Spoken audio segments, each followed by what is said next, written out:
দেখো কি আছে না, মানুষের কর্মের মধ্যে আমরা পানিশমেন্ট বা শাস্তি পাই, তাই না?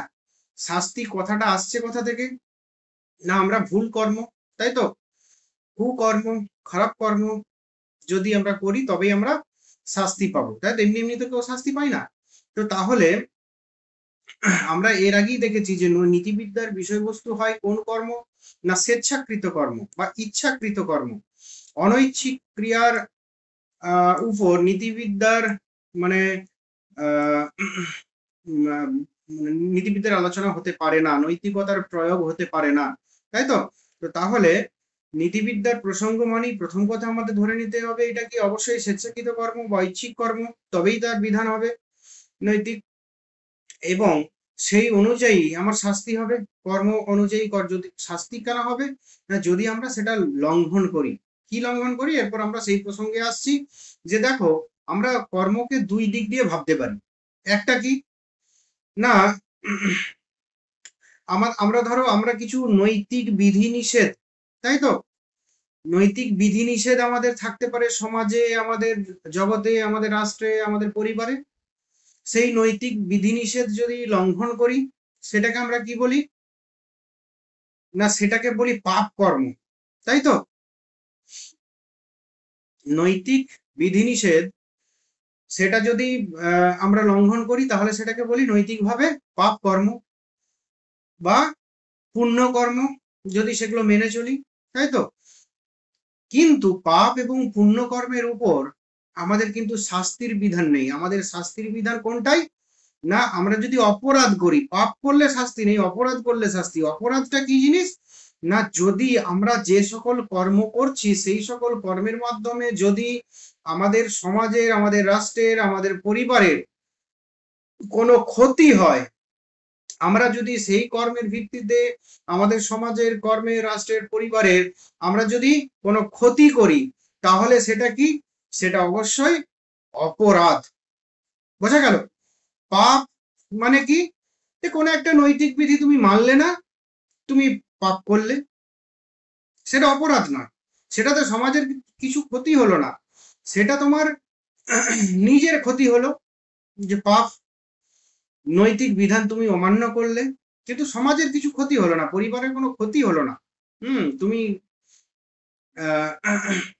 এই দুটোর মধ্যে তোমরা যদি খুব ভালো করে বোঝার চেষ্টা করো তাহলে বুঝতে পারবে। আমরা ধরো একটা ছোট উদাহরণ দিই, যে আমরা ধরো যে যে ধর্মেরই হই না কেন, আমরা দেখবে আমাদের পরিবারের, সমাজে এরকম প্রচলিত থাকে যে ধর্মীয় কিছু বিধিনিষেধ থাকে, সেগুলো যদি আমরা না করি তাহলে বলা হয় পাপ করছিস বা পাপ করছো, পাপ করছেন, এরকম।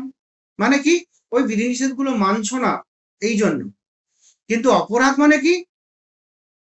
যদি সমাজে, রাষ্ট্রের, পরিবারের ক্ষতি করে তখন সেটা অপরাধ। বোঝাতে পারলাম? তো এই যে অপরাধ, মনীষাও এতক্ষণে হলো যায়, এই যে অপরাধ, এই দাঁড়াও আমি একটু খুলে নিই ওটা। এই যে অপরাধ, এই অপরাধের উপরেই কিন্তু শাস্তির বিধান, পাপের উপরে শাস্তির বিধান নয়। তাহলে কি, আমরা যদি সামাজিক দিক থেকে বা রাজনৈতিক দিক থেকে আমরা যদি মন্দ কাজ করি, খারাপ কাজ করি, তখনই আমরা কিসের শিকার হবে? অপরাধের শিকার হব। এবং অপরাধের শিকার হলে পরে কি হবে? না, সেই কর্মটা নৈতিক, মানে সেই কর্মটা নৈতিকভাবে ভালো মন্দ এইসব বিচারের প্রসঙ্গ পরে। অপরাধ করেছে মানে কি না, অবশ্যই তাকে শাস্তি পেতে হবে, তাই তো। আর শুধুমাত্র পাপ কর্ম কোনটা? নৈতিকভাবে পাপ কর্ম, যে সামাজিক, মানে সমাজে প্রচলিত কিছু বিধি নিষেধের লঙ্ঘন যদি করা হয়, তাই তো। তো অ্যাকচুয়ালি নৈতিক বিধি নিষেধের লঙ্ঘন, তাই তো। তুমি যদি ট্রাফিক আইন না মানো, তোমাকে ফাইন দিতে হবে, সেটা কিন্তু তোমার অপরাধ, সেটা পাপ নয়। পাপ হচ্ছে নৈতিক কিছু বিধিনিষেধ যেগুলো সমাজে প্রচলিত, ধর্মে ধর্মে প্রচলিত, সেসবগুলোকে লঙ্ঘন করে তখন তুমি পাপ করবে। অপরাধ যখন তুমি সামাজিক কোনো নিয়ম লঙ্ঘন করবে, সমাজে কোনো ক্ষতি করবে, রাজনৈতিকভাবে কোনো নিয়ম লঙ্ঘন করবে, ক্ষতি করবে, তখন সেটা অপরাধ। আর অপরাধ মাত্রই কিন্তু শাস্তিযোগ্য। তাহলে বোঝা গেল যে কর্ম কর্ম কিন্তু আমাদের দুই ধরনের, এই ক্ষেত্রে দুই ধরনের হতে পারে। একটা কর্ম যদি ঠিকঠাক না করো তাহলে পাপ হবে, আরেকটা কর্ম ঠিকঠাক না করলে অপরাধ হবে। এই অপরাধ যে কর্মগুলো করলে হবে অপরাধ করলে কিন্তু কি হবে, শাস্তি পেতে হবে। সেই শাস্তি, সেই বহু প্রাচীনকাল থেকে যতই শাস্তির বিষয় উদয় হোক না কেন, আমাদের কিন্তু মোটামুটি আমাদের 3 প্রকার শাস্তি আমরা সেই ছোটবেলা থেকে পড়ছি, গ্রাজুয়েশন থেকে, তাই তো? তো সেই শাস্তিগুলো কি? প্রতিরোধাত্মক শাস্তি বা শাস্তি সংক্রান্ত প্রতিরোধাত্মক মতবাদ, একটা সংশোধনাত্মক মতবাদ, আর একটা কি প্রতিশোধাত্মক মতবাদ, তাই তো? একটা হচ্ছে প্রতিরোধাত্মক, preventive of deterrent theory of meaning, theory of punishment. আর সংশোধনাত্মক মতবাদ সেটা কি? Reformative theory of punishment. আর প্রতিশোধাত্মক মতবাদ রেট্রিবিউটিভ থিওরি অফ পানিশমেন্ট, তাই তো? তো এই প্রতিরোধাত্মক মতবাদটা কি, তাই তো? এই প্রতিরোধাত্মক মতবাদের মূল কথা কি না, সমাজ ও রাষ্ট্রের অপরাপর ব্যক্তিকে অপরাধ থেকে বিরত রাখার জন্যই, বিরত রাখার উদ্দেশ্যেই অপরাধীকে কি শাস্তি প্রদান করা হয়, তাই তো? তাহলে অপরাধীকে প্রতিরোধাত্মক মতবাদ অনুযায়ী অপরাধীকে শাস্তি প্রদান করার মানেটা কি? শাস্তি প্রদান করার মানেটা হলো অপর সমাজ এবং রাষ্ট্রের অপরাপর মানুষকে, মানে সমাজ এবং রাষ্ট্রের মানুষকে কি না অপরাধ থেকে বিরত রাখার উদ্দেশ্যেই এই শাস্তিটা প্রদান করা হয়, মানে কি যাতে তারা আর অপরাধ না করে, তাই তো? তারা অপরাধ যাতে না করে সেই জন্যই এটা এই প্রতিরোধাত্মক মতবাদ অনুযায়ী শাস্তি প্রদান করা হয়, তাই তো? শাস্তি প্রদানের মূল উদ্দেশ্য হচ্ছে যে মানে প্রত্যেক ব্যক্তি যেন আর অপরাধ না করে। অপরাধীকে শাস্তি দেবার মূল উদ্দেশ্য হলো অপরাপর ব্যক্তিকে অনুরূপ অপরাধ থেকে নিবৃত্ত রাখা। একটা ব্যক্তিকে শাস্তি, মানে সে অপরাধ করলো, শাস্তি দেওয়া হলো, এটা মানেটা কি? এটা একটা দৃষ্টান্ত হিসাবে কাজ করে যে এরকম কাজ করেছে, অপরাধ করেছে, এবং তাকে অপরাধ করার জন্য এই ধরনের শাস্তি পেতে হচ্ছে। এর মানেটা কি? এর মানেটা হলো যে অপরাপর, মানে অন্য সকল, যদি কেউ অপরাধ করে তাহলে এরকমই সে শাস্তি পাবে, তাই তো? এরকমই তাকে দুঃখ ভোগ করতে হবে, এটা যেন সবার কাছে একটা দৃষ্টান্ত হয়ে থাকে, তাই তো? বোঝা গেল? তো আরেকটা কি, যে এই মতবাদের সমর্থক কারা? তাহলে মূল কথাটা বোঝা গেল, মূল কথা এবং মতবাদের প্রবর্তক কারা, এবং তাদের যদি কিছু মত থাকে সংক্ষেপে সেটুকু যদি আমরা পাই, এবং সঙ্গে কোন মতবাদ, শাস্তি সংক্রান্ত কোন মতবাদ মৃত্যুদণ্ডকে সমর্থন করে এবং কোন মতবাদ সমর্থন করে না, হ্যাঁ, এই সকলগুলো মনে রাখলেই কিন্তু হবে। আমি সেইভাবেই পড়াচ্ছি, তাই তো? তাছাড়া এখানে আর বেশি কিছু জানার দরকার নেই। তো যাই হোক, তাহলে আমরা দেখলাম প্রতিরোধাত্মক মতবাদ অনুযায়ী শাস্তি কেন দেওয়া হয়, যে সমাজ এবং রাষ্ট্রের অপরাপর ব্যক্তিকে অপরাধ থেকে বিরত রাখার জন্য। এখানে একটি যাকে শাস্তি দেওয়া হয় তাকে একটি দৃষ্টান্ত হিসাবে দেখানো হয় যে যদি অপরাপর অন্যান্য ব্যক্তিরাও যদি এরকম অপরাধ করে তাহলে অবশ্যই তাদেরকে সেম শাস্তি, একই শাস্তি ভোগ করতে হবে।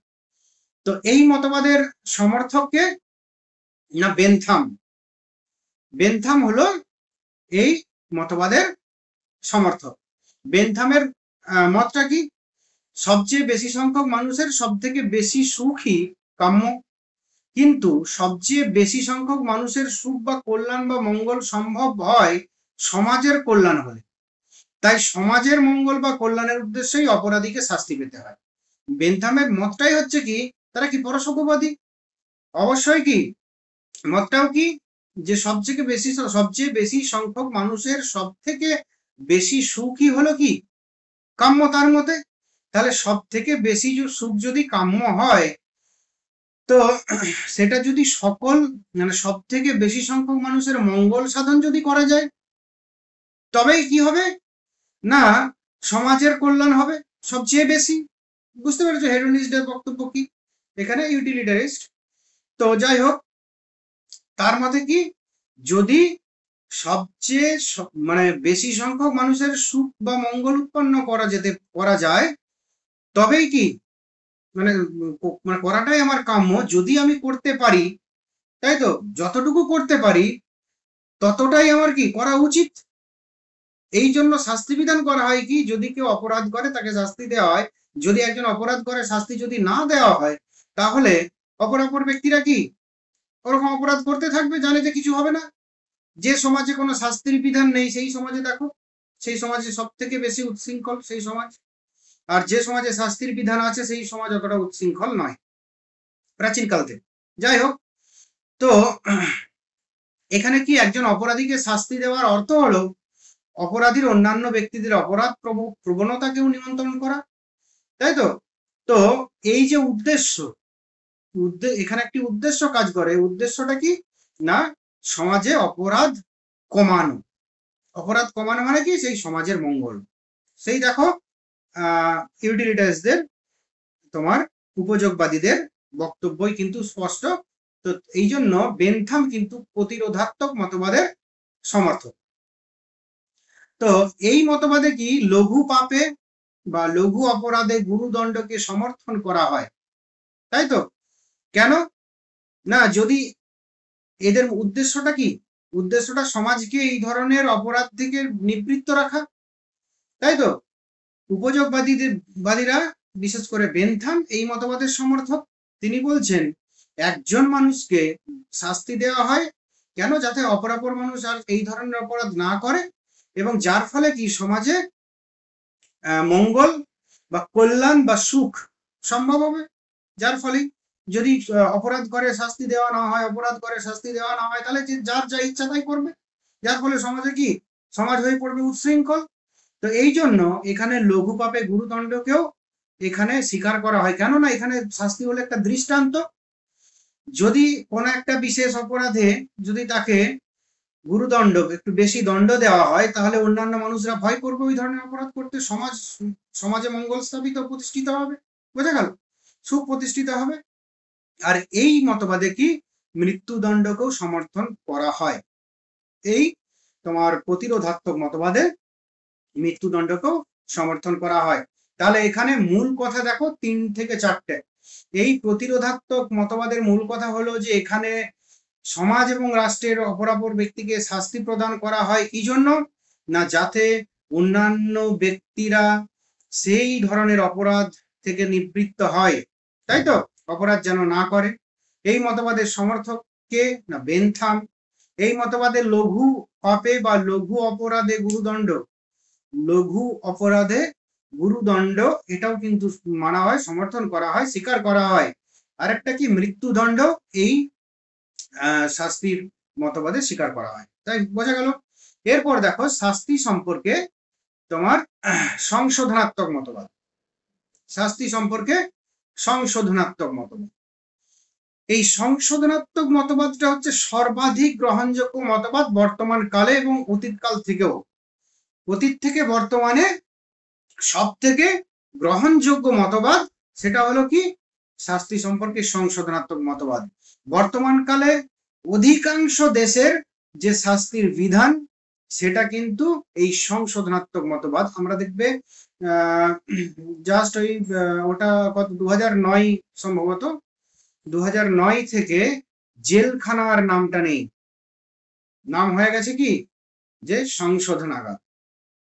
তো কেন না, এই শাস্তি সম্পর্কে সংশোধনাত্মক মতবাদের মূল কথা, মূল বক্তব্য হলো কি না, শাস্তির উদ্দেশ্য হলো কি, শাস্তির মাধ্যমে শিক্ষা দিয়ে অপরাধীর চরিত্রকে সংশোধন করা এবং চরিত্র সংশোধনের মাধ্যমে অপরাধীকে অপরাধ থেকে বিরত রাখা। দেখো প্রথম যে মতবাদটা ছিল প্রতিরোধাত্মক, শুধুমাত্র অপরাধ প্রতিরোধ করা যাতে আর কোনো অপরাধ না ঘটে। এখানে সেখান থেকে বেরিয়ে এসে দুটো জায়গায় বিভক্ত হচ্ছে, যে অপরাধীকে অন্যান্য অপরাধ থেকে বিরত রাখা তো বটেই, তাছাড়াও অপরাধীকে সংশোধন, তার চরিত্রের সংশোধন করা। সেই মানে আমাদের অধিকাংশ দেশে এখন যে শাস্তির মূল কথা এটা কেন না, তাকে জেলে রাখা হয়, তার জরিমানা করা হয় কেন না, তিনি যে অপরাধটা করেছেন তার সংশোধন করা, তাই তো। সংশোধন করার মানে সেই ব্যক্তিটাও সংশোধিত হলো এবং সেই ব্যক্তিটার শাস্তিটা দেখে অপরাপর সমাজে যে ব্যক্তি আছে তারাও আর অপরাধ করলো না, অপরাধ থেকে নিবৃত্ত হলো। এটা হলো এই মতবাদের মূল বৈশিষ্ট্য, তাই তো, মূল কথা। তো যাই হোক, এই মতবাদের তাহলে কি পেলাম, মানে সমাজকে অপরাধ থেকে প্রতিরোধ করা, মানুষকে অপরাধ থেকে প্রতিরোধ করা, এটা তো আছেই। তার সঙ্গে আরেকটা কথা যুক্ত হলো যে চরিত্রের সংশোধন। কেননা এনারা বলেন যে মানুষের চরিত্র সর্বদা পরিবর্তনশীল। আজকে এক ধরনের আছে, পরে আবার অন্য সে সংশোধন করে, হ্যাঁ, কেউ একটা দুশ্চরিত্র মানুষও ভালো চরিত্র হতে পারে, সুচরিত্র হতে পারে, তাই তো, এরকম কথা আছে, আমরা পরে পরে একটু একটু জানবো। তো যাই হোক, এই অপরাধের সমর্থক না প্লেটো, হেগেল, মনসমীক্ষক ফ্রয়েড, সাম্প্রতিক কালের অপরাধ সংক্রান্ত সমাজবিদ্যা, অপরাধ সংক্রান্ত নৃতত্ত্ব, এই সকল এরা হচ্ছে কি না, এরা হচ্ছে সংশোধনাত্মক মতবাদের সমর্থক। দেখো, বেনথাম ছিল আগের মতবাদের সমর্থক, আগেরটা কি প্রতিরোধাত্মক, তাই তো, প্রিভেন্টিভ ও ডিটারেন্ট থিওরি অফ পানিশমেন্ট। আর দ্বিতীয় যেটা রিফর্মেটিভ বা সংশোধনাত্মক মতবাদ, এই মতবাদের সমর্থককে না প্লেটো, এই মতবাদের সমর্থক হলো হেগেল, মনসমীক্ষক ফ্রয়েড, আর কি অপরাধ সংক্রান্ত সমাজবিদ্যা এবং নৃতাত্ত্বিকরা। তো প্লেটো কি, প্লেটোর মতে প্লেটো বলছেন যে অপরাধীকে শাস্তি দেওয়ার সময় অবশ্যই মনে রাখতে হবে যে কেউ অপরাধী হয়ে এই পৃথিবীতে জন্মায় না, তাই তো। অপরাধী কি জন্য হয় না, সামাজিক অসাম্য, বৈষম্য, অনৈতিকতার জন্যই, অনৈক্যের জন্যই আমাদের কি একটা ব্যক্তি কি হয়ে যায়, অপরাধী হয়ে পড়ে। আর সেই অপরাধী হওয়াটা সেটা তার মধ্যে কি ব্যাধিগ্রস্ত। একটা সাধারণ মানুষ কখনো অপরাধী হয়ে জন্মায় না, অপরাধী সেই মানুষটিকে করে তোলে, সেটা কে করে না, সমাজই করে। কেন না, সমাজে থাকে অসাম্য, তাই তো, অর্থাৎ বৈষম্য, উচ্চ নিচ, ভেদাভেদ, এবং কি সমাজে আর কি থাকে না, ঐক্য থাকে না, তাই তো, বিরোধ, এই সকলের কবলে পড়ে মানুষ কি হয়, মানুষ ব্যাধিগ্রস্ত হয়ে পড়ে, তাই তো। তো তাই সবার আগে প্লেটোর মতে কি, সবার আগে প্রয়োজন হচ্ছে যে মানুষকে, সেই ব্যাধিগ্রস্ত অর্থাৎ অপরাধী মানুষকে সুচিকিৎসার ব্যবস্থা করিয়ে তাকে সুস্থ করে তোলা। এই ক্ষেত্রে অপরাধীকে ব্যাধি থেকে মুক্ত করবার জন্য সবচেয়ে দ্রুত এবং ফলদায়ী ঔষধ হলো শাস্তি। তাহলে আমরা প্রথম ক্ষেত্রে প্রতিরোধাত্মক মতবাদে আমরা দেখেছিলাম যে শুধুমাত্র সমাজ থেকে অপরাধ দূর করার জন্য, মানুষ যাতে অপরাধ না করে সেই জন্য শাস্তি। দ্বিতীয়টাতে আমরা রিফর্মেটিভ থিওরি বা সংশোধনাত্মক মতবাদে আমরা দেখছি কি না, অপরাধীর চরিত্র সংশোধন এবং কি চরিত্র সংশোধন থেকে অপরাধীকে মানে অপরাধ থেকে অপরাধীকে বিরত রাখা। এটা এবং এটা থেকে আরো একটু ডেভেলপ করে প্লেটো বলছেন কি যে অপরাধী হয়ে কেউ জন্মায় না, আমরা সবাই মানুষ হয়ে জন্মায়, কিন্তু সমাজের কারণেই মানুষ এরকম ব্যাধিগ্রস্ত হয়ে পড়ে, অপরাধী হয়ে পড়ে। তাই প্রথম মানুষের ট্রিটমেন্ট, মানুষের চিকিৎসা প্রয়োজন, যে তাকে সেই ব্যাধিগ্রস্ত অবস্থা থেকে তাকে ফিরিয়ে আনার জন্য সমাজের মূল স্রোতে, এবং তার জন্য যেটা প্রথম এবং প্রধান কারণ মানে প্রয়োজন, সেটা হচ্ছে কি শাস্তি। বোঝা গেল? হেগেল, এরপর আসছে হেগেল। আমরা বলেছিলাম প্লেটো, হেগেল, ফ্রয়েড এবং অপরাধ সংক্রান্ত সমাজবিদ্যা এবং নৃতত্ত্ব, পরপর মতগুলো আমরা আলোচনা করব। হেগেল কি বলছেন না, হেগেলও মনে করেন অপরাধীর চরিত্রের সংশোধন প্রয়োজন এবং শাস্তি হচ্ছে সেই মাধ্যম, তাই তো, শাস্তির মাধ্যমেই সেই চরিত্র সংশোধন করা একমাত্র উপায়। ফ্রয়েড বলেন যে জগতের মানে যে সকল মানুষ বাস করে সেই মানুষের জন্মগত অপরাধ প্রবণতার জন্য মানুষ কি করে, অপরাধ করে। অপরাধে লিপ্ত হওয়ার মূল হচ্ছে জন্মগত বা সহজাত অপরাধ প্রবণতা। আর কি যাদের মধ্যে এই প্রবণতা প্রবল রূপে থাকে তারা অপরাধে লিপ্ত না হয়ে পারে না। মানুষ স্বেচ্ছায় অপরাধ করে না, কোনো মানুষই স্বেচ্ছায় অপরাধ করে না। প্রবৃত্তির তাড়নায় তারা অপরাধে লিপ্ত হয়, অপরাধ করে। সহজাত প্রবৃত্তিমূলক ক্রিয়ার ভালো মন্দ বিচার হতে পারে না, কেবল স্বেচ্ছাকৃত কর্মেরই ভালো মন্দ বিচার হয়। স্বেচ্ছাকৃত কর্মের জন্যই মানুষ পুরস্কৃত হয় অথবা শাস্তি ভোগ করে। অপরাধ যেহেতু স্বেচ্ছাকৃত কর্ম নয়, তাই সেটা অপরাধ শাস্তিযোগ্য হতে পারে না। তো দেখো, আমরা প্রথমেই আলোচনা করেছিলাম ইচ্ছাকৃত এবং অনিচ্ছাকৃত কর্ম সম্পর্কে, তাই তো? আমরা আগের দিন ওই নিয়ে আলোচনা করেছিলাম, সেটা একটু ওই যেহেতু এই প্রসঙ্গ আসলো একটু বললাম যে শাস্তি অবশ্যই কি সম্পর্কিত হবে, শাস্তি অবশ্যই স্বেচ্ছাকৃত বা ইচ্ছাকৃত কর্মের উপরই কিন্তু শাস্তি প্রয়োগ হবে, তাই তো? কিন্তু অনিচ্ছাকৃত জন্মগত অনিচ্ছাকৃত কর্মের উপর কিন্তু যেগুলো জন্মগত, যেগুলো আমাদের ইচ্ছার বিরুদ্ধে বুদ্ধি দ্বারা সংযত নয়, সংগঠিত হয় না, সে সকল কর্মের উপর শাস্তি বিধান পড়ে না। তো সেই জন্য ফ্রয়েড ঘুরিয়ে বলছেন যে এই যে অপরাধ, এইটা মানুষের ইচ্ছাকৃত কর্মই নয়, জন্মগত অপরাধ প্রবণতা। যার মধ্যে যত পরিমাণ প্রবণতা থাকে, সে জন্মানোর পর সেই অনুযায়ী কি করে থাকে, অপরাধ করে থাকে।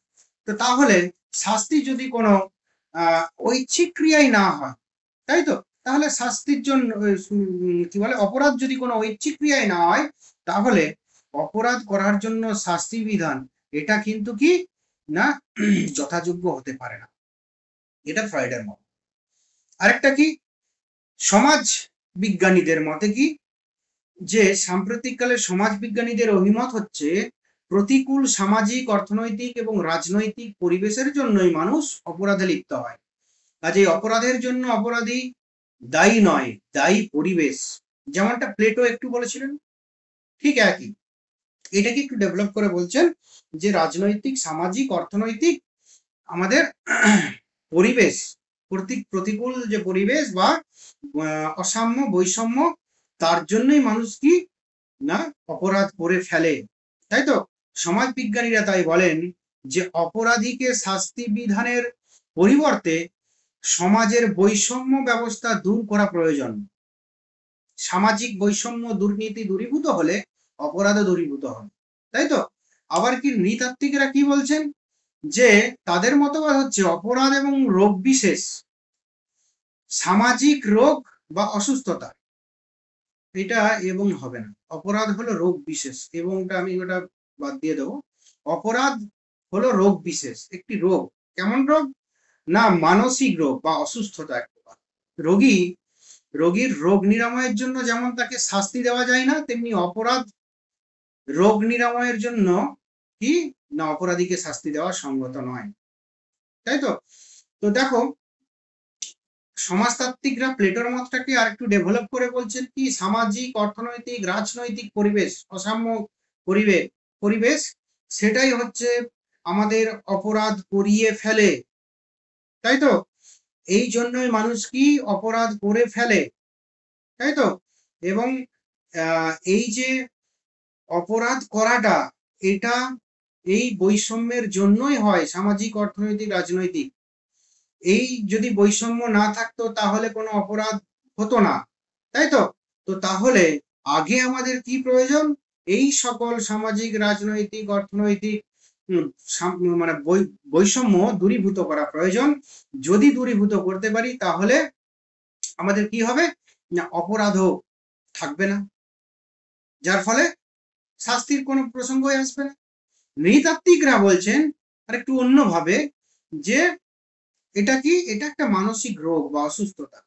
এই যে অসুস্থতা বা মানসিক রোগ, এটা কি,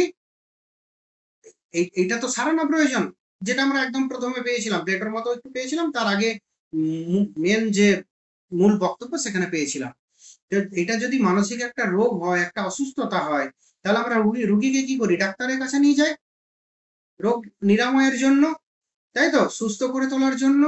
তাই এই জন্য কি মানে এই যে অপরাধ যারা করে ফেলে, তার যে মানসিক অসুস্থতার জন্য করে ফেলে, মানসিক রোগের জন্য করে ফেলে, তো সেই অসুস্থতাকে আমাদের সারিয়ে তোলা প্রয়োজন, তাকে শাস্তি বিধান করা না, বোঝা গেল? তাহলে আগে আমাদের প্রয়োজন তার অসুস্থতাকে সারিয়ে তোলা, তাই তো? সেই ডাক্তারের রোগীর রোগ নিরাময়ের জন্য যেমন ডাক্তারের কাছে নিয়ে যাওয়া হয়, তাকে শাস্তি দেওয়া হয় না, সেরকম অপরাধ বা অপরাধ হলো হচ্ছে কি একটা অসুস্থতা, সেই অপরাধ নামক যে রোগ, সেই রোগ নিরাময়ের জন্য অপরাধীকে শাস্তি দেওয়া সম্ভব নয়, মানে দেওয়া সঙ্গত নয়, তাই তো, উচিত নয়। এটা বলছেন কি নৃতাত্ত্বিকরা। তো এই মতবাদে কি লঘু পাপে গুরুদণ্ডও সমর্থিত নয়, মৃত্যুদণ্ডও সমর্থিত নয়। বোঝা গেল? প্রথম যে মত ছিল, দেখো, প্রথম মতে শুধুমাত্র সমাজে অপর ব্যক্তিকে অপরাধ থেকে নিবৃত্ত রাখার জন্য শাস্তি বিধানের কথা বলা হয়েছিল। দ্বিতীয় যে মত, সেটা হচ্ছে কি না, এটাকে একটা রোগ হিসেবে দেখা হচ্ছে, ব্যাধি। এবং এটা কি ব্যাধি, তাহলে যে কোনো রোগের যেমন ওষুধ আছে, সেরকম ব্যাধিরও ওষুধ আছে। তো এই একটা ব্যাধি, এর হচ্ছে ওষুধটা কি, একমাত্র ওষুধ হচ্ছে শাস্তি। শাস্তির মাধ্যমেই এই ব্যাধিটা নিরাময় করা সম্ভব। এবারে প্লেটো কি বলছেন? প্লেটো বলছেন অপরাধী হয়ে জন্মায় না, তাই তো, সামাজিক অসাম্য এবং অনৈক্যের ফলেই কি মানুষ অপরাধী হয়ে পড়ে, এবং এই অপরাধী বা অপরাধী নামক অসুস্থতা, এই অসুস্থতার একমাত্র ট্রিটমেন্ট হচ্ছে শাস্তি। হেগেল কি বলছেন না, অপরাধী চরিত্রের সংশোধন প্রয়োজন, শাস্তি হচ্ছে সেই মাধ্যম যার মাধ্যমে অপরাধীর চরিত্র সংশোধন হয়। ফ্রয়েড কি বলছেন যে কোনো মানুষ এই স্বভাবত তার মানে কোনো মানুষ ইচ্ছাকৃত ভাবে অপরাধ করে না। অপরাধটা কি হবে, কোনো মানে তার মতটা হচ্ছে যে কোনো মানুষই চায় না যে আমি অপরাধ করবো এবং শাস্তি পাবো, এটা কেউ চায় না। কিন্তু অপরাধটা বলতে তার জন্মগত প্রবৃত্তি, জন্মগত একটা প্রবৃত্তি, যার এই প্রবৃত্তি যত বেশি, সে তত বেশি অপরাধে লিপ্ত হয়। তো অতএব এই যে জন্মগত প্রবৃত্তি, এটা কিন্তু ওই কি বলে ইচ্ছাকৃত কর্ম নয়, এটা অনিচ্ছাকৃত কর্ম। তাই অনিচ্ছাকৃত কর্মের উপর শাস্তির বিধান এটা ঠিক নয়, একমাত্র স্বেচ্ছাকৃত কর্ম বা ইচ্ছাকৃত কর্মের উপরই শাস্তি বিধান বা শাস্তিযোগ্য হয়, স্বেচ্ছাকৃত কর্ম শাস্তিযোগ্য হয়। সমাজ বিজ্ঞানীদের কি, ওরা প্লেটোর মতটাকে আরেকটু এগিয়ে নিয়ে যাচ্ছেন। তারা বলছেন কি অর্থনৈতিক, সামাজিক, রাজনৈতিক বিভিন্ন অসাম্যর কারণেই আমরা কি অপরাধে লিপ্ত হয়ে পড়ে, তাই তো। তো অপরাধের জন্য তাহলে কি অপরাধী দায়ী নয়, অপরাধের জন্য দায়ী হচ্ছে কি সামাজিক, অর্থনৈতিক এবং রাজনৈতিক অসাম্যটাই হচ্ছে দায়ী। আর নৃতাত্ত্বিকরা বা অপরাধ সংক্রান্ত মনস্তাত্ত্বিকরা, তাদের মতটা কি না, বলছে এটা একটা মানসিক রোগ, মানসিক অসুস্থতা, তাই তো। তো রোগীর রোগ নিরাময়ের জন্য যেমন কি শাস্তি বিধান করা হয় না, সেরকম অপরাধীকেও শাস্তি দেওয়া কি সঙ্গত নয়, এটা অসঙ্গত। যাই হোক, দুটোর মধ্যে আমরা যদি পাশাপাশি আলোচনা করি, দেখলাম, আমরা বুঝতে পারলাম যে মূল পার্থক্যটা কি। এরপর প্রতিশোধাত্মক মতবাদ। প্রতিশোধাত্মক রেট্রিবিউটিভ থিওরি অফ পানিশমেন্ট। প্রতিশোধাত্মক মতবাদের মূল কথা কি না, শাস্তি হলো অপরাধীকে প্রত্যাঘাত করা, অপরাধীর দুষ্কর্মের বোঝা তারই মাথায় চাপিয়ে দিয়ে তাকে এটা বোঝানো যে তার দুষ্কর্মের জন্য কেবল অপরের অকল্যাণ হয়নি, নিজেরও হয়েছে। এইটা হচ্ছে সব থেকে রিগোরাস, সব থেকে গোড়া মতবাদ, কঠোর মতবাদ, রেট্রিবিউটিভ থিওরি অফ পানিশমেন্ট। তাদের মতে কি যে প্রতিশোধাত্মক মতবাদ অনুসারে, অর্থাৎ রেট্রিবিউটিভ থিওরি অনুসারে, শাস্তির উদ্দেশ্য হলো অপরাধীকে প্রত্যাঘাত করা, অপরাধীর দুষ্কর্মের বোঝা তারই মাথায়, মানে অপরাধীর মাথায় চাপিয়ে দিয়ে এটা বোঝানো যে তিনি যে অপরাধটা করেছে সেটার দ্বারা কেবল অন্যের অকল্যাণ হয়নি বা অন্যের ক্ষতি হয়নি, নিজেরও ক্ষতি হয়েছে, তাই তো। তো যাই হোক, এই যে ইংরেজি রেট্রিবিউশন কথাটির বাংলা প্রতিশব্দ কি না প্রতিশোধ, তাই তো। প্রতিশোধ শব্দটি কি বিভ্রান্তি সৃষ্টি করতে পারে, মনে প্রতিরোধ, এই শব্দটি বিভ্রান্তি বা বিভ্রান্ত করতে পারে আমাদেরকে, মানে এর অনেক ধরনের অর্থ আছে, তো সেই জন্য তো অনেকে ক্ষতিপূরণ বা প্রতিকার ইত্যাদি শব্দ ব্যবহার করেছেন। প্রতিশোধ ডাইরেক্ট কথাটি না ব্যবহার করে। তো এই মতবাদে কি বলা হয় না, চোখের বদলে চোখ আর দাঁতের বদলে দাঁত। এইটা একটা এই মতবাদের সূত্র বলতে পারো, যে যদি কেউ আমাকে 1 চাপড় দেয় আমি তাকে 10 চাপড় দেবো। তাই তো এদের মতবাদেরও কিন্তু যুক্তি আছে, এটা আস্তে আস্তে যাব। যে দেখো সমাজে তুমি যতই শান্তশিষ্ট নম্র ভদ্র হয়ে থাকো, ধরো কেউ তোমাকে কিছু বললো, কথা বললো, তুমি উত্তর দিলে না কিছু, তাহলে কিন্তু সমাজের প্রত্যেকেই তোমার উপর পেয়ে বসবে। হ্যাঁ, ভাববে কিছু বলবে না, একে যাচ্ছি করে কিছু করবে না, কিন্তু একদিন তুমি যদি উত্তরটা দাও ঠিকঠাক, দ্বিতীয় দিন এটা করার সাহস পাবেন। তাই এই মতবাদেরও কিন্তু বর্তমানকালে যথেষ্ট গ্রহণযোগ্যতা আছে। তো যাই হোক, এই যে রেট্রিবিউশন বা প্রতিশব্দ, এই প্রতিশোধের এই প্রতিশোধ শব্দটা একটু কঠোর শব্দ, তো তাই প্রতিশোধ শব্দটাকে বাদ দিয়ে অনেকে পরবর্তী ক্ষেত্রে ক্ষতিপূরণ বা প্রতিকার এই শব্দটি করে থাকেন। এই মতবাদের মূল কি? মূল কথা হলো চোখের বদলে চোখ বা দাঁতের বদলে দাঁত। ওই গান্ধীজির নীতির একেবারে বিরোধী, যে 1 চাপড় দিলে আরেকটা গাল ভিড়িয়ে দিয়ে আরেক চাপড় দাও, ওই মতবাদের একেবারে বিরোধী। তো দুটোকে যদি আমরা বলি, দেখাতে পারি, যেহেতু গান্ধীজির প্রসঙ্গ উঠলো, যে একটা গান্ধীজি আর একটা নেতাজি, দুটো দুই দিক, তাই তো। তো সেরকম আমরা বলতে পারি যে নেতাজির যে চিন্তা ভাবনা সেটা কিন্তু পুরোটাই এই প্রতিরোধাত্মক মতবাদের যে চিন্তা ভাবনা, একদম ঠিক একই, যে ইংরেজদেরকে রিপ্লাই দিতে হবে ইংরেজদের মতো করে। ওদের কাছে অন্য কোনো পথ অবলম্বন করলে হবে না। তো যাই হোক, ম্যাকেনজি বলেন কি, সামাজিক বিধি বা নিয়মের প্রতি অন্যায় প্রকৃতপক্ষে মানবতার বিরুদ্ধে অন্যায় ও তাকে ক্ষমা করা যায় না। যতক্ষণ না সেই আঘাতপ্রাপ্ত বিধির মহত্ব ফিরিয়ে দেওয়া হচ্ছে ততক্ষণ কি তাকে ক্ষমা করা যায় না। শাস্তি হচ্ছে সেই পথ যার দ্বারা ওই বিধির মর্যাদার প্রতি আঘাত দূর করা যায়।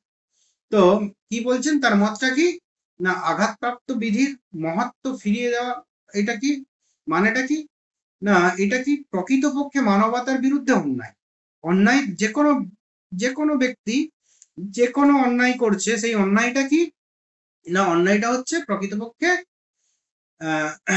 মানে সামাজিক বিধি বলো, সামাজিক নিয়ম বলো, পারিবারিক বলো, রাষ্ট্রীয় বিধি কেউ অলঙ্ঘন করছে, সেই অলঙ্ঘন করাটা অর্থ হলো মানবতার বিরুদ্ধে অন্যায় করা বা অপরাধ, মানবতার বিরুদ্ধে অপরাধ করা, এবং তাকে অবশ্যই ক্ষমা করা যায় না, তাই তো।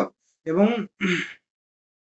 সেই ক্ষমা করা যায় না কেন, মানে ক্ষমা না করার প্রক্রিয়াটা কি না, অবশ্যই যে তাকে প্রত্যাঘাত, সেই অনুযায়ী তাকে যতক্ষণ না প্রত্যাঘাত করা হচ্ছে, তাকে ক্ষমা হচ্ছে না আর কি, মানে ক্ষমা না করে তাকে অবশ্যই তার প্রত্যাঘাত করে তার অপরাধের, তার পাপের, এখানে পাপ কথাটা অন্য অর্থে যদিও, কিন্তু মাঝে মাঝে আমরা ইউজ করি, যে অপরাধের যে কতটা পরিমাণ অপরাধ করেছে তাকেও যদি সেই পরিমাণ ফিরিয়ে না দেওয়া হয় ততক্ষণ কিন্তু ঠিক হয় না যে কোনো ক্ষেত্রে। এটাই ম্যাকেনজির মূল বক্তব্য, তাই তো।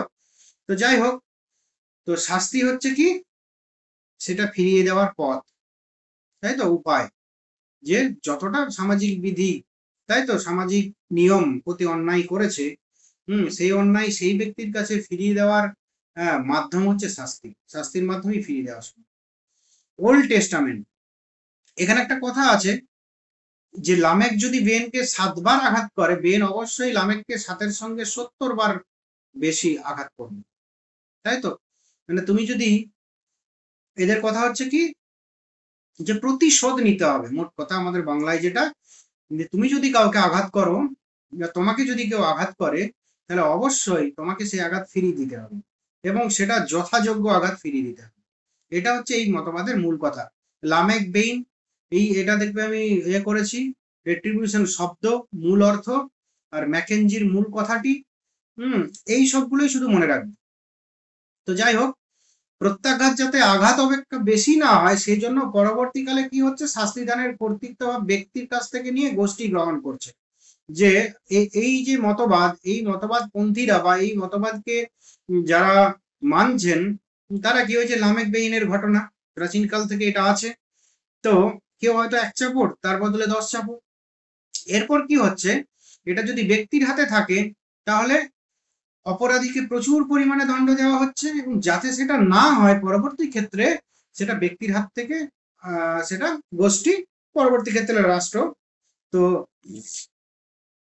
যেমন কিছু কান্ট্রি আছে, যেমন ধরো দুবাই, আরবিয়ান কান্ট্রিগুলোতে, ওখানে কিন্তু এই ধরনের অপরাধ কম। তার কারণ হচ্ছে, যারা দেখবে পরিচিত দুবাই গেছে, আরব গেছে, তাদের কাছে শুনতে পাবে ওখানে যদি কেউ চুরি করে তো তার কিন্তু গুরুতর অপরাধ, কোনো ক্ষমা নেই। এখানে চুরি করলেও তার কেস চলতে চলতে সে মরে যেতে পারে, তাই তো। তো বা হয়তো সারা জীবন আরামসে জেলে কাটিয়ে থেকে যেতে পারে, বড় ধরনের চোর ডাকাত। কিন্তু আরবে ওটা সম্ভব নয়, আরবিয়ান কান্ট্রিগুলোতে। ওখানে শাস্তিটা একেবারে প্রতিশোধাত্মক, প্রতিরোধের কোনো ব্যাপার নেই, এখানে প্রতিশোধ, এবং প্রতিশোধের মাধ্যমেই প্রতিরোধ, তাই তো। ওখানে ওই জন্য কি দুটো জিনিসই হয়, প্রতিশোধের মাধ্যমে ওই যে প্রতিরোধ। তো মূল ওদের শাস্তির কাঠামোটাই হচ্ছে প্রতিশোধাত্মক। যদি তুমি চুরি করো, যে হাতে চুরি করবে সেই হাত কেটে দেওয়া হবে, তাই তো। এরকম অনেক বিধান আছে ওদের। তো যাই হোক, প্রতিশোধাত্মক মতবাদে পরবর্তী ক্ষেত্রে কি, যাতে অপরাধের অপেক্ষা শাস্তি প্রচুর বেশি না হয়ে যায় পরবর্তী ক্ষেত্রে ব্যক্তির হাত থেকে গোষ্ঠী, গোষ্ঠী থেকে রাষ্ট্র, এইভাবে নেওয়া হয়েছে। তো কেন না, প্রচুর হয়তো গোষ্ঠীর হাতে বা রাষ্ট্রের হাতে যদি না থাকে, তাহলে শাস্তি সমতুল্য হবে না, যার ফলে কি ব্যক্তি মারাও যেতে পারে, অপরাধী মারাও যেতে পারে। তো মানে লঘু পাপে গুরুদণ্ড, এটা কিন্তু এই মতবাদে সমর্থন করা হলেও অতিরিক্ত গুরুদণ্ড সেটা স্বীকার করা হয় না, তাই তো। যদি সাধারণভাবে বলা হয় লঘুভাবে গুরুদণ্ড স্বীকার করা হয়। তো এই আরেকটা কি, কান্ট এবং ব্রাডলে এরাও কিন্তু প্রতিশোধাত্মক মতবাদেরই সমর্থক। কেন, কান্ট বলছেন অপরাধী যেহেতু স্বেচ্ছায় নৈতিক নিয়মকে লঙ্ঘন করেন, তাই এটি শাস্তিযোগ্য। কারণ ওকে তো কেউ, অপরাধীকে তো নৈতিক নিয়মকে লঙ্ঘন করতে কেউ বলেনি, ওকে নৈতিক নিয়ম লঙ্ঘন করতে কে বলেছে? সে যেহেতু নিজেও যদি মানে নিজে লঙ্ঘন করেছে বলেই তাকে শাস্তি পেতে হয়েছে, লঙ্ঘন যদি না করতো শাস্তি পেত না। তাই অবশ্যই লঙ্ঘন করেছে মানে তাকে শাস্তি পেতে হবে, এবং কড়া শাস্তি। তো এই প্রতিশোধাত্মক মতবাদ আমরা যতটুকু জানলাম সেখান থেকে দুই ধরনের হতে পারে, একটা হচ্ছে কঠোর মতবাদ, একটা লঘু মতবাদ, তাই তো। প্রথমের দিকে ওল্ড টেস্টামেন্ট, এমনকি কোরআন, এখানেও কিন্তু এই প্রতিশোধাত্মক মতবাদই সমর্থন করা হয়। পরবর্তী ক্ষেত্রে এটাকে একটু শিথিল করা হয়, কান্ট, ব্রাডলে ইত্যাদি, এটা কি, এরা লঘু মতবাদের সমর্থন। তো লঘু হোক বা গুরু হোক, তারা কিন্তু মৃত্যুদণ্ড, এই প্রতিশোধাত্মক মতবাদে মৃত্যুদণ্ড সমর্থনযোগ্য, এবং কি এদের কঠোর মতবাদে লঘু পাপে গুরুদণ্ড, এটাও সমর্থনযোগ্য। লঘু মতবাদে লঘু পাপে গুরুদণ্ড সমর্থনযোগ্য নয়। আর যদি ইন জেনারেল আসে, বলে দিচ্ছি যেগুলো আসে এখান থেকে এসছে, যে নিচের কোনটি তে মৃত্যুদণ্ড স্বীকার করা হয়, তাহলে আমরা তিনটে মতবাদ আমরা পাশাপাশি রেখে বলছি, যে একটা হলো কি, যে প্রতিরোধাত্মক, একটা সংশোধনাত্মক, একটা প্রতিশোধাত্মক। তিনটে মতবাদের মধ্যে মৃত্যুদণ্ড স্বীকার করা হয়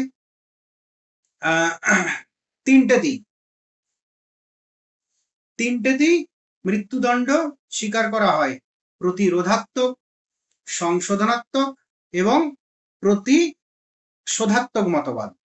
তো তিনটে দিন না, মৃত্যুদণ্ড, লঘু পাপে গুরুদণ্ড, লঘু পাপে গুরুদণ্ড, আর একটা হচ্ছে মৃত্যুদণ্ড, না আমি ভুল করছি, প্রথমটাতে স্বীকার করা হয়, যে প্রতিরোধাত্মক মতবাদে কি মৃত্যুদণ্ড স্বীকার করা হয়, সংশোধনাত্মকে এখানে কিন্তু মৃত্যুদণ্ড স্বীকার করা হয় না। কেন, এখানে হচ্ছে সংশোধন, চরিত্র সংশোধন এটা। আর প্রতিশোধাত্মক মতবাদেও কিন্তু মৃত্যুদণ্ড স্বীকার করা হয়, আর প্রতিরোধাত্মক মতবাদে লঘু পাপে গুরুদণ্ড স্বীকার করা হয়, তাই তো।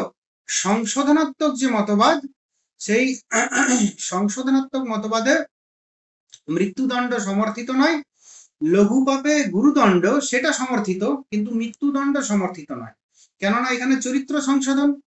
আরেকটা কি, তোমার প্রতিশোধাত্মক মতবাদ, এইটার এটার প্রাথমিক যে কঠোর মতবাদ, সেই কঠোর মতবাদে লঘু পাপে গুরুদণ্ড সমর্থিত এবং মৃত্যুদণ্ড দুটোতেই সমর্থিত। প্রথম যে প্রতিরোধাত্মক মতবাদ, সেই প্রতিরোধাত্মক মতবাদের সমর্থককে বেনথাম। সংশোধনাত্মক মতবাদের সমর্থক কারা না? প্লেটো, হেগেল, ফ্রয়েড, মানসিক অপরাধ সংক্রান্ত সমাজবাদী এবং নৃতাত্ত্বিক। আর হচ্ছে তৃতীয় প্রতিশোধাত্মক যে মতবাদ, সেই প্রতিশোধাত্মক মতবাদ, সেটা সমর্থক কারা না? কান্ট, ব্রাডলে, এরা হচ্ছে কি নরমপন্থী। আর চরমপন্থী কোনটা না? ওল্ড টেস্টামেন্ট, কোরআন ইত্যাদি। আরেকটা কি না, আর কি মনে রাখতে হবে এখানে, যদি কারণ এই যে আমরা বলেছি প্রতিশোধাত্মক মতে কান্টের মতটা কি, তারপরে ম্যাকেনজির মতটা কি, এগুলো একটু একটু যদি পারো, বা প্লেটোর মতটা কি, ফ্রয়েডের মতটা কি, হেগেলের মতটা কি, আর এদিকে প্রথমে প্রতিরোধাত্মক মতবাদে বেনথামের মূল কথাটা কি, এগুলো যদি মনে রাখতে পারো, এগুলো দিয়ে অনেক সময় কোশ্চেন আসে।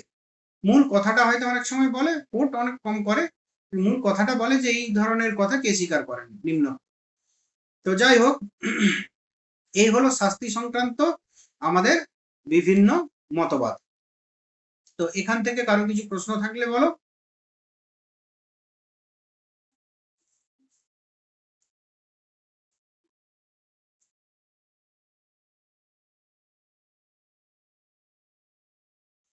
এই দেখো, প্রতিরোধাত্মক মতবাদ অনুযায়ী গুরুদণ্ড দেওয়া যেতে পারে শুধু গুরু অপরাধে, ধর্মীয় কারণে, লঘু অপরাধেও ইচ্ছা অনুযায়ী। এখানে হবে কি ইচ্ছা অনুযায়ী, তাই তো?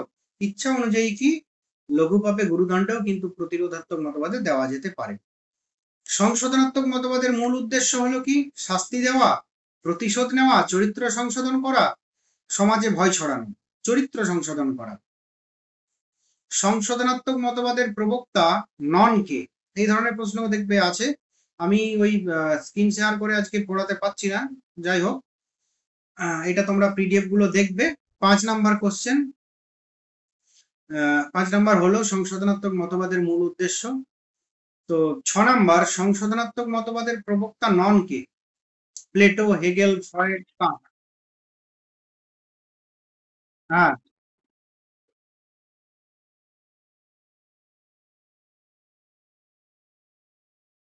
লঘু অপরাধেও দেওয়া যেতে পারে গুরুদণ্ড। এই প্রতিরোধাত্মক মতবাদ অনুযায়ী গুরুদণ্ড দেওয়া যেতে পারে, লঘু অপরাধেও দেওয়া যেতে পারে, সমস্যা নেই, ধর্মীয় কারণেও দেওয়া যেতে পারে, শুধু গুরু অপরাধেও দেওয়া যেতে পারে, এটাও হতে পারে। কিন্তু দেখো তিনটেই হচ্ছে ইচ্ছা অনুযায়ী। এটা হ্যাঁ, ইচ্ছা অনুযায়ী হবে। এরপর দেখো 6 নাম্বার, দেখো সংশোধনাত্মক মতবাদের প্রবক্তা নন কে বলো?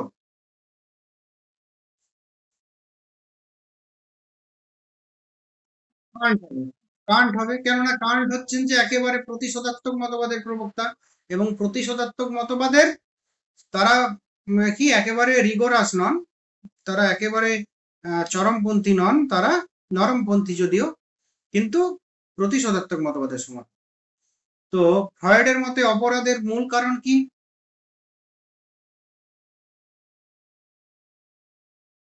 সহজাত অপরাধ প্রবণতা, হ্যাঁ, ঠিক আছে। আর এই যে শাস্তি হচ্ছে রোগের ঔষধ, এই রূপক কোন মতবাদের অন্তর্ভুক্ত? সংশোধনাত্মক, একদম ঠিক আছে। এটা হলো তোমাদের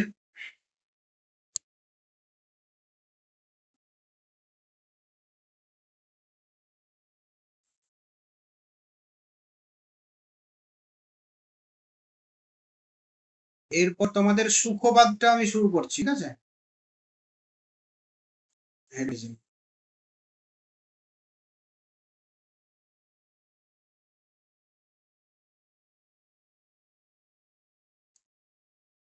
অল্প কটা যা আমি দিয়েছি, ওই অল্প কটা কথা মনে রাখবে তাহলেই হবে। হেডোনিজমেও দেখতে হবে সেম কথা, সেম। হ্যাঁ, হ্যাঁ বলো।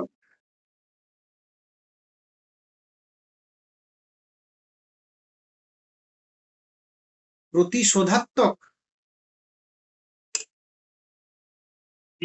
অপশন কি কি আছে বলো।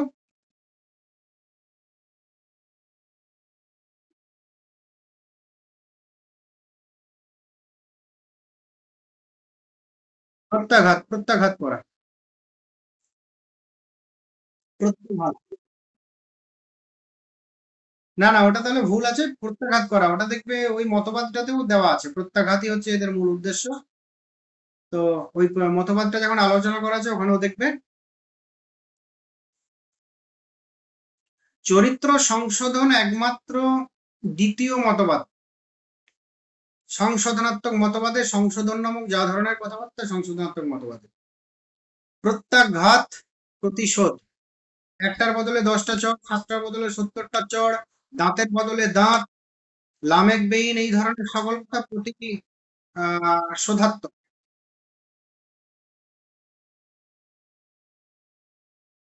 সংশোধনাত্মক মতবাদ। আর এই ধরনের যত রিগোরাস যেগুলো কথাবার্তা থাকবে সেগুলো সব প্রতিশোধাত্মক মতবাদ। আর এই প্রতিরোধ, সমাজের প্রতিরোধ, সমাজের মঙ্গল, এই ধরনের কথা যদি থাকে তাহলে প্রথমটা। আর প্রথমটাতে কিন্তু লঘু পাপে গুরুদণ্ড স্বীকার করা হয়, মৃত্যুদণ্ড সমর্থিত, সংশোধনে সমর্থিত নয়। আর কি প্রতি এটাতে প্রতিশোধাত্মকে প্রথম যে মতবাদ, যেটা হচ্ছে যে কি চরমপন্থী মতবাদ, সেটাতে লঘুভাবে গুরুদণ্ড স্বীকার করা হয় এবং স্বীকার করা হয় মৃত্যুদণ্ড। আর দ্বিতীয়টাতে মৃত্যুদণ্ড স্বীকার করা হয় না। ঠিক আছে, এই কটা জিনিস শুধু মনে রেখে দাও। এরপর তোমরা তো পড়বে, ওই প্রত্যেকের মতগুলো একটু যদি পারো মনে রাখবে, তাহলে যা কোশ্চেন আসবে তাই। যাই হোক, এরপর আমরা সুখবাদটা শুরু করি। দেখো যে হিডোনিজম, এটা কি না, এটা হচ্ছে গ্রিক শব্দ হিডন থেকে এসছে, তাই তো, যার অর্থ হলো কি সুখ, প্লেজার। তো কাজেই যে মতবাদ অনুসারে সুখী জীবনের পরমার্থ তাকে বলা হয় সুখবাদ। যে মতবাদ অনুসারে সুখী হলো জীবনের কি পরমার্থ বস্তু, একমাত্র কাম্য বস্তু, সেটা হচ্ছে সুখবাদী। তারা সুখ ছাড়া কিছু বোঝে না। এরপরে এই সুখবাদকে প্রধান দুটি ভাগে ভাগ করা যায়। একটা হচ্ছে মনস্তাত্ত্বিক সুখবাদ, একটা হচ্ছে নৈতিক সুখবাদ। মনস্তাত্ত্বিক সুখবাদে কি মানুষ তার স্বাভাবিক স্বভাববশেই কেবল সুখকেই মানে সুখকেই কেবলমাত্র কামনা করে। মানে সুখ অতিরিক্ত অপর কিছু সে কামনা করতেই পারে না, এরকম এদের মতবাদের মূল বৈশিষ্ট্য। কেন না, সুখই মানুষের একমাত্র কাম্য বস্তু, তাই তো। সুখের পরিসমাপ্তিতেই কামনার পরিতৃপ্তি বা পরিসমাপ্তি ঘটে। তো এই মতবাদের সমর্থক হচ্ছেন কি প্রাচীন গ্রিসের সিরেনিক্সের বক্তব্যে এই মতবাদ পাওয়া যায়। আর পরবর্তীতে কি কে কে না হিউম, হবস, বেনথাম এবং মিলের বক্তব্যে। দেখো এখন বেনথাম এবং মিল দুজনেই মনস্তাত্ত্বিক সুখবাদী, সাইকোলজিক্যাল হিডোনিজমের সমর্থক। পরবর্তী ক্ষেত্রে আমরা দেখব তারা হচ্ছে পরসুখবাদী, তাই তো। তো এই এখন মনস্তাত্ত্বিক সুখবাদী, পরে আমরা দেখবো পরসুখবাদী বক্তব্য তাদের দেখবো। এবং পরসুখবাদ মানে কি, তারা হচ্ছে উপযোগবাদী, ইউটিলিটারিজম তাদের মতবাদটাকে বলা হয়। কেন সেই জন্য আমরা আলোচনা করব, যতটা হয় করি আজকে। তো মনস্তাত্ত্বিক সুখবাদের মূল বক্তব্য কি, মানুষ স্বাভাবিক তার কামনা বশে, স্বাভাবিক স্বভাব বশে সে কি সুখকেই কামনা করে। সুখ অতিরিক্ত অপর কিছু সে ভাবতেই পারে না, তাই তো। সুখই তার একমাত্র কাম্য বস্তু। কেননা কি সুখের পরিতৃপ্তি কি হয়, যে কামনার পরিতৃপ্তি ঘটে। তো যাই হোক, একেবারে প্রাচীন কার মতে পাওয়া গেছিল, সিরেনিক্সের। পরবর্তী ক্ষেত্রে হিউম, হবস, বেনথাম, মিল, এদের মতবাদে দেখা গেছে কি এই ধরনের মনস্তাত্ত্বিক সুখবাদী কথাবার্তা। সিরেনিক্সের বক্তব্য কি আমরা দেখি, যে মানুষের মধ্যে যে ইন্দ্রিয়ানুভূতি আর রয়েছে তার পরিতৃপ্তি সাধনই হচ্ছে কি মানুষের একমাত্র লক্ষ্য। যদিও মানুষের বিচার বুদ্ধি রয়েছে, তবুও কি পরিণামে তাকে ইন্দ্রিয়ানুভূতির কাছে বশ্যতা স্বীকার করতে হয়। মানে তার কাছে কি সিরেনিক্স প্রাচীন গ্রিসে বা আমাদের এখানে প্রাচীন চার্বাক, তুমি দেখো মানে খুব প্রাচীন চার্বাকরা কিন্তু একেবারে নবীন নয়, তারা কিন্তু প্রাচীন। তো যাই হোক, এই যে চার্বাক, তাদেরও কিন্তু একই ধরনের মতবাদ। তাদের দেখো এখনো পর্যন্ত আমরা যে মতবাদ পড়ি, বক্তব্য কিন্তু একই ধরনের। তো যাই হোক, আমরা পরে দেখছি কোন একটা মতবাদের সঙ্গে চার ভাগ মতের একেবারে হুবহু মিলে যাবে, সেটাও আমরা দেখব। এখানে জাস্ট একটু মনে থাকার জন্য বললাম। তো কি সিরেনিক্সের বক্তব্য হচ্ছে মানুষের মধ্যে যে ইন্দ্রিয়ানুভূতি রয়েছে তার পরিতৃপ্তি সাধনই হচ্ছে কি যে মানুষের একমাত্র লক্ষ্য। যদিও মানুষের বিচার বুদ্ধিও রয়েছে, বলছে তবুও কি বিচার বুদ্ধিকে ইন্দ্রিয়ানুভূতির কাছে বশ্যতা স্বীকার করতে হয়, মানে ইন্দ্রিয়ানুভূতির কাছে নতি স্বীকার করতে হয়। আমাদের ইন্দ্রিয়ানুভূতি এত প্রবল, এত শক্তিশালী যে আমাদের বুদ্ধিকেও তার কাছে বশ্যতা স্বীকার করতে হয়। মানে কি বুদ্ধি সেখানে হার মেনে যায়। ইন্দ্রিয়ানুভূতি তাহলে কি তাদের মতে আসল মানুষের জীবন ধারণের জন্য। এই মনস্তাত্ত্বিক সুখবাদীর মতে কি মানুষ মূলত ইন্দ্রিয় পরায়ণ জীব। যদিও মানুষ বুদ্ধিবৃত্তির অধিকারী, তথাপি বুদ্ধি ইন্দ্রিয়ের আজ্ঞাবহ দাস। পরবর্তী ক্ষেত্রে আমরা দেখতে পাবো বুদ্ধিবাদীরা বলবে কি ইন্দ্রিয় হচ্ছে বুদ্ধির আজ্ঞাবহ দাস। কিন্তু উনি কি বলছেন, সিরেনিক্স বা আমাদের মনস্তাত্ত্বিক সুখবাদীরা, তারা বলছেন বুদ্ধি হলো ইন্দ্রিয়ের আজ্ঞাবহ দাস। তাই তো, ইন্দ্রিয় যা চাইবে সেটাই করতে হয়। যাই হোক, অধ্যাপক লিলি তিনটে, মানে এই যে মনস্তাত্ত্বিক সুখবাদ এর তিনটে রূপের কথা বলেছেন। যে একটি কর্ম নির্বাচনের উপায় হলো ঠিক কামনার মুহূর্তে তার সুখকরতা। খ হচ্ছে কর্মটি করার মুহূর্তে যা তাকে সবচেয়ে বেশি সুখ দেয় মানুষ তাই করে। গ যে উদ্দেশ্যে একটি কর্মকে নির্ধারিত করে, যে উদ্দেশ্যে একটি কর্মকে নির্ধারিত করে বা নির্ধারিত করা হয় তা সর্বদাই কোনো না কোনো ভবিষ্যৎ সুখের ভাবনা। পুরোটা মানে অধ্যাপক লিলির মতে কি যে মনস্তাত্ত্বিক সুখবাদ মূলত তিনটি ভিত্তির উপর দাঁড়িয়ে আছে। তিনটি রূপ কি না, একটি হচ্ছে কি একটি কর্ম নির্বাচনের উপাদান হলো ঠিক কামনার মুহূর্তে তার সুখকরতা। যেটা কামনার মুহূর্তে যেটা যত বেশি সুখ দেয় সেটাকেই আমরা বেশি কাম্য বলি, বেশি সুখ প্রদানকারী কর্ম বলি। আরেকটা কি কর্মটি করার মুহূর্তে যা তাকে সবচেয়ে বেশি সুখ দেয় মানুষ তাই করে। তাই তো, প্রথম কথা হলো সুখকরতা শুধু উল্লেখ করছে এবং তারপর বলছে যে যত বেশি সুখ দেয় যে কর্মটি মানুষ সেই কর্মটি বেশি করে। তৃতীয় হচ্ছে যে উদ্দেশ্যে একটি কর্মকে নির্ধারিত করে তার সর্বদা কোনো না কোনো ভবিষ্যতের সুখের জন্য। তো যাই হোক, তিনটে দিক থেকেই একই ব্যাপার কি দেখো আসছে যে মানুষ স্বভাবত সুখেই কামনা করে। তাই তো, স্বাভাবিক কামনা বসে, স্বাভাবিকভাবে স্বভাব বসে সুখেই কামনা করে। সেটা সুখকর হোক, ভবিষ্যতে সুখ উৎপন্ন করে সেটাই হোক, বা সুখ উৎপন্ন করার মুহূর্তেই হোক। সিজুইক এই সুখবাদের কূটাভাসের কথা উল্লেখ করছেন। সেই সুখবাদের কূটাভাস আমরা পড়েছিলাম গ্রাজুয়েশনে, মনে আছে সবার নিশ্চয়, যে সুখের প্রতি মনোযোগী হলে সচেতনভাবে কামনা করলে সুখ পাওয়া যায় না। আমরা ধরো আম খাচ্ছি, আম খাওয়ার সময় আমরা বলছি সুখটা কোথায়, আমি এরপর ভালো আম খেয়ে সুখ উৎপন্ন করব। তখন কিন্তু সেই সুখটা কি অন্তর্হিত হয়। তো বাস্তব জীবনেও কি দেখা যায়, সচেতনভাবে সুখ, এটা কি সুখাদ্বেষী ব্যক্তির সুখ অপসারণ করা, না এটা ভুল হচ্ছে, বাস্তব জীবনে দেখা যায় সচেতনভাবে সুখাদ্বেষী ব্যক্তির সুখ আশানুরূপ হয় না। তো এটা মানেটা কি যে মোট কথা হচ্ছে যে কোনো সুখের সময় যে কোনো সুখ, মানে ধরো আম খেলে সুখ হয়, তাই তো, আমি হয়তো ভোরবেলায় হাঁটতে গেছি সেখানে সুখ হচ্ছে।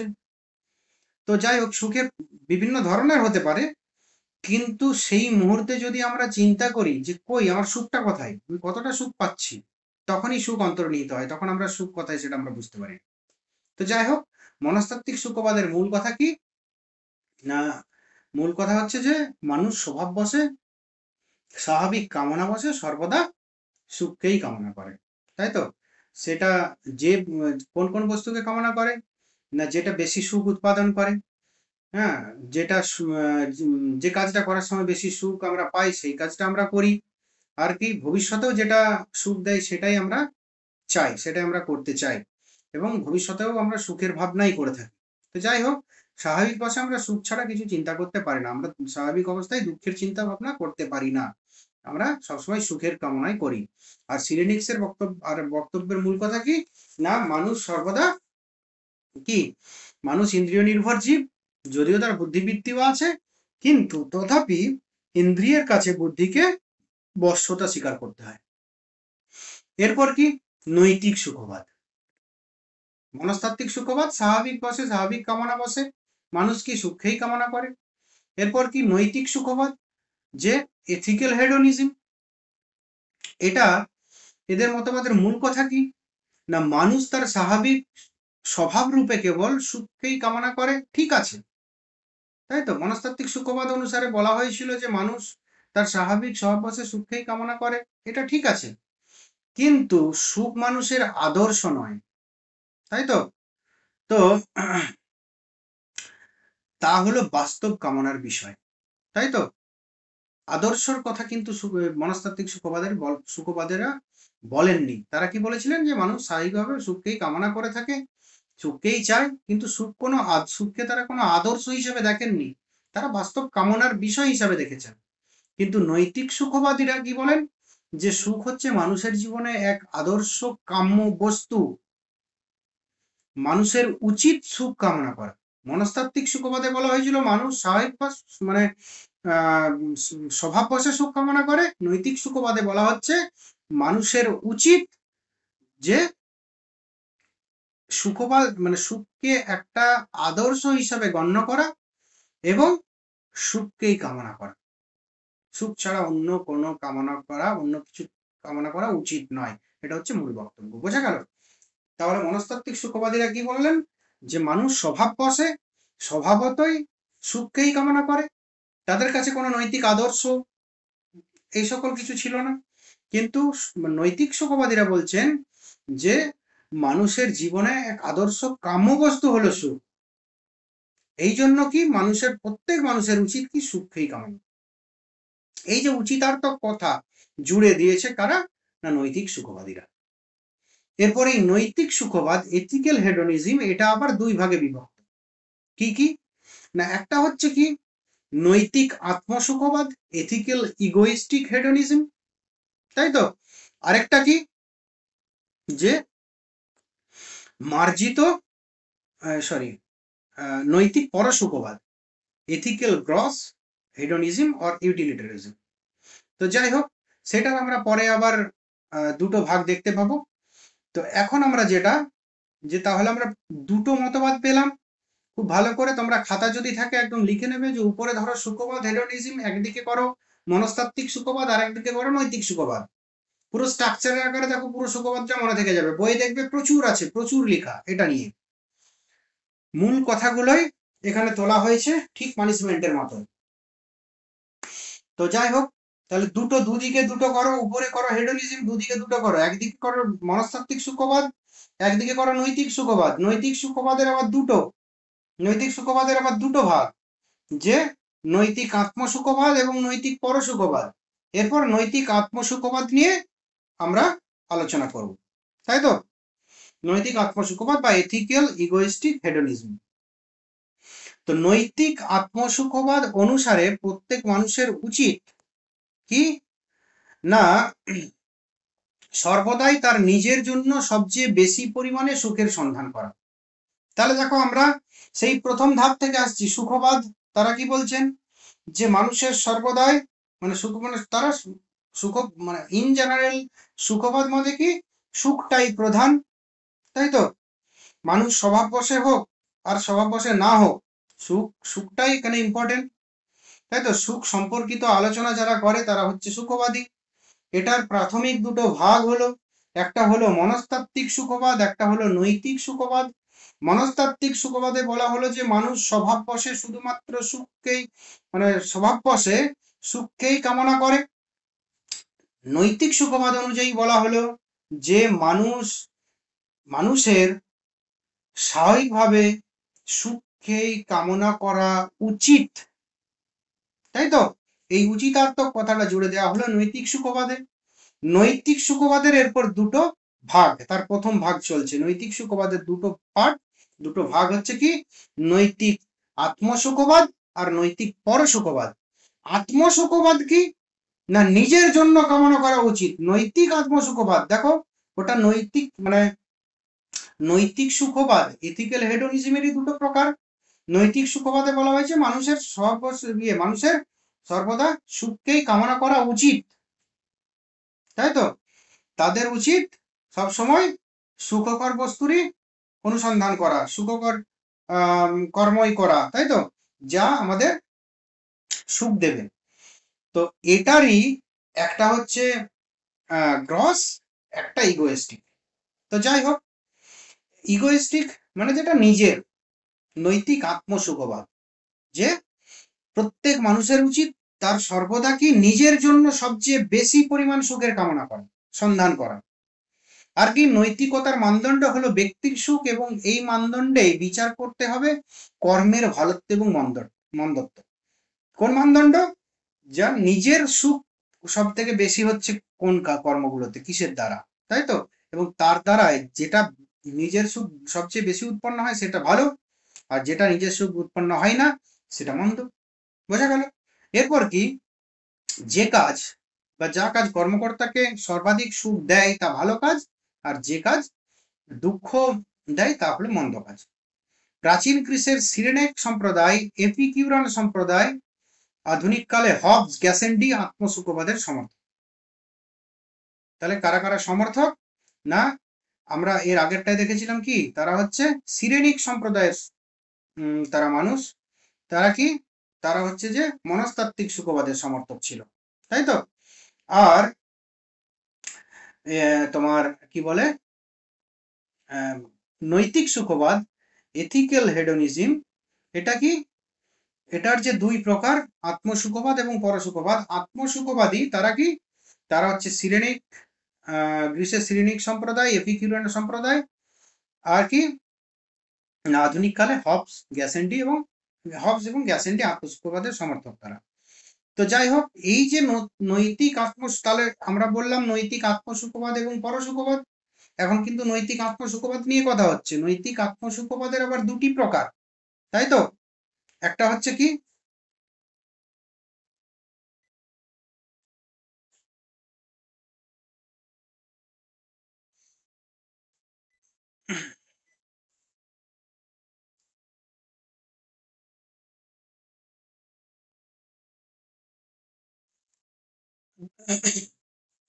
নৈতিক আত্মসুখবাদ নিয়ে কথা হচ্ছে। নৈতিক আত্মসুখবাদের মূল কথা কি, মানুষের নিজের সুখ কামনা করা উচিত, এবং এই সংক্রান্ত বক্তব্যের প্রবক্তা কারা?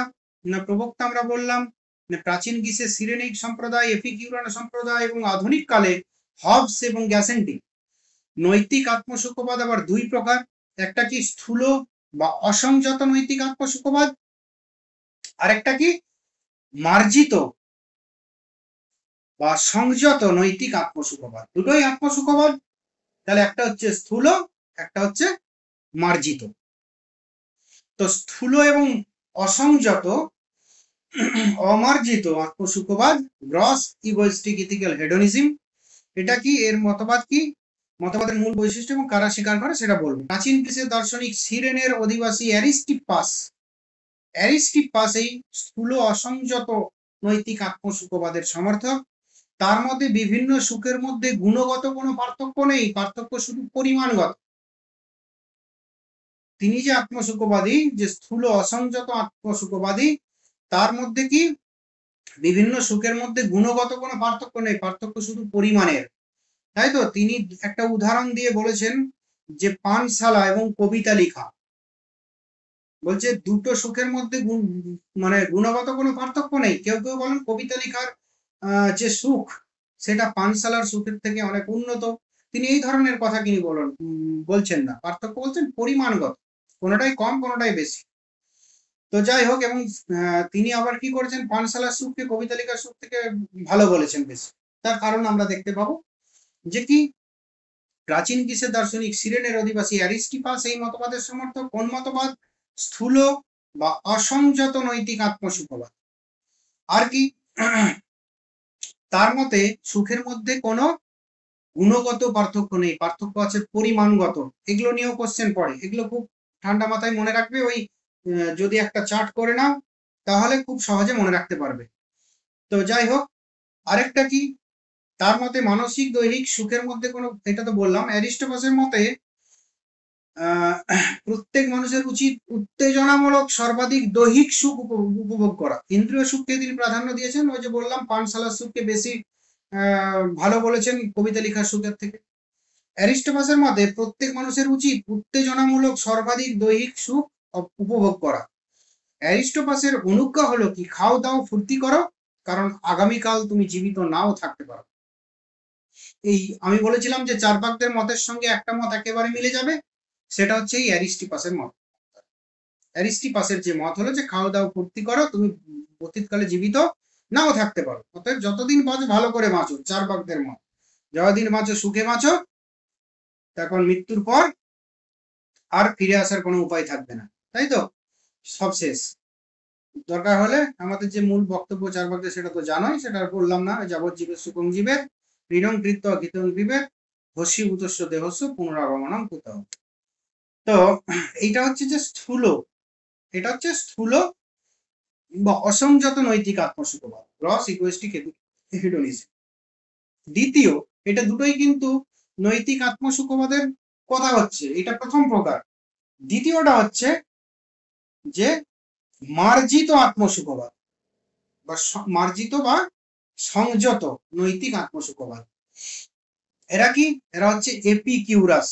এই মতবাদের সমর্থক কার, মানে এই মতবাদ প্রথম দেখা যায় কার মতে না, গ্রিক দার্শনিক এপিকিউরাস এই মত প্রচার করেন, তার মতে দেখা যায়। এই জন্য এই মতবাদকে এপিকিউরিয়ানিজমও বলা হয়, এপিকিউরিয়ানিজম। তো এই এপিকিউরাসের মতে জীবনে বুদ্ধিবৃত্তির বিশেষ ভূমিকা আছে। মানে এই যে এর আগে অ্যারিস্টিপাস বলেছিলেন কি, যে ইন্দ্রিয় মানে মানুষের মানে উচিত কি, যে ইন্দ্রিয়ানুভূত যে সুখ, ইন্দ্রিয় নির্ভর যে সুখ, তাই তো, সেটাই কামনা করে সর্বদাই নিজের সুখ। এবং নিজের কেমন সুখ, যে নিজের ইন্দ্রিয় নির্ভর সুখ। কিন্তু মার্জিত বা সংযত নৈতিক আত্মসুখবাদে এপিকিউরাস বলছেন যে শুধুমাত্র ইন্দ্রিয় সুখই সর্বতভাবে যথার্থ সুখ নয়, তাই তো। তো বুদ্ধিবৃত্তি সুখ লাভের সঠিক সন্ধান দিতে পারে, ইন্দ্রিয় সর্বস্বতা মানুষের প্রকৃত পরিচয় নয়। এটা হচ্ছে তিনি একটু অতটা গোড়া না থেকে একটু মার্জিত ভাব প্রকাশ করলেন। সুখের গুণগত তারতম্যের উল্লেখ কথা তিনিও করেননি, এর আগে অ্যারিস্টিপাস যেমন করেননি, সেরকম এপিকিউরাসও সুখের গুণগত তারতম্য উল্লেখ না করলেও কি বলছেন না, মানসিক সুখকে দৈহিক সুখ অপেক্ষা অধিকতর কাম্য বলেছেন। এর আগের জনের মূল এটাই ছিল দৈহিক সুখ, ইন্দ্রিয় নির্ভর সুখ ছিল যে প্রধান মূল কাম্য বস্তু। কিন্তু এপিকিউরাসের মতে কি দৈহিক থেকে মানসিক সুখটাই বেশি কাম্য, এরকম কথা। তো যাই হোক, তাহলে আমরা দুটো পেলাম, একটা হচ্ছে আত্ম সুখবাদ, একটা নৈতিক আত্মসুখবাদ, একটা নৈতিক পরসুখবাদ। নৈতিক আত্মসুখবাদের দুটো ভাগ পেলাম, একটা স্থূল বা অসংযত নৈতিক আত্মসুখবাদ, একটা হচ্ছে সংযত বা মার্জিত নৈতিক আত্মসুখবাদ। তো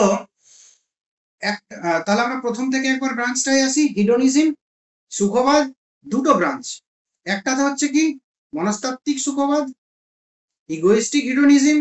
দ্বিতীয়টাতে হচ্ছে কি যে এথিক্যাল হেডোনিজম, নৈতিক সুখবাদ। নৈতিক সুখবাদের কি দুটো ভাগ, একটা হচ্ছে নৈতিক আত্মসুখবাদ, একটা নৈতিক পরসুখবাদ। নৈতিক আত্মসুখবাদের আবার দুটো স্তর পেলাম, দুটো ভাগ পেলাম, একটা হচ্ছে স্থূল বা অসংযত আত্মসুখবাদ, নৈতিক আত্মসুখবাদ। আরেকটা হচ্ছে কি মার্জিত বা সংযত নৈতিক আত্মসুখবাদ। তো স্থূল বা অসংযত নৈতিক আত্মসুখবাদ সেটা কি, সেটার মতবাদের প্রবক্তা ছিলেন অ্যারিস্টিপাস।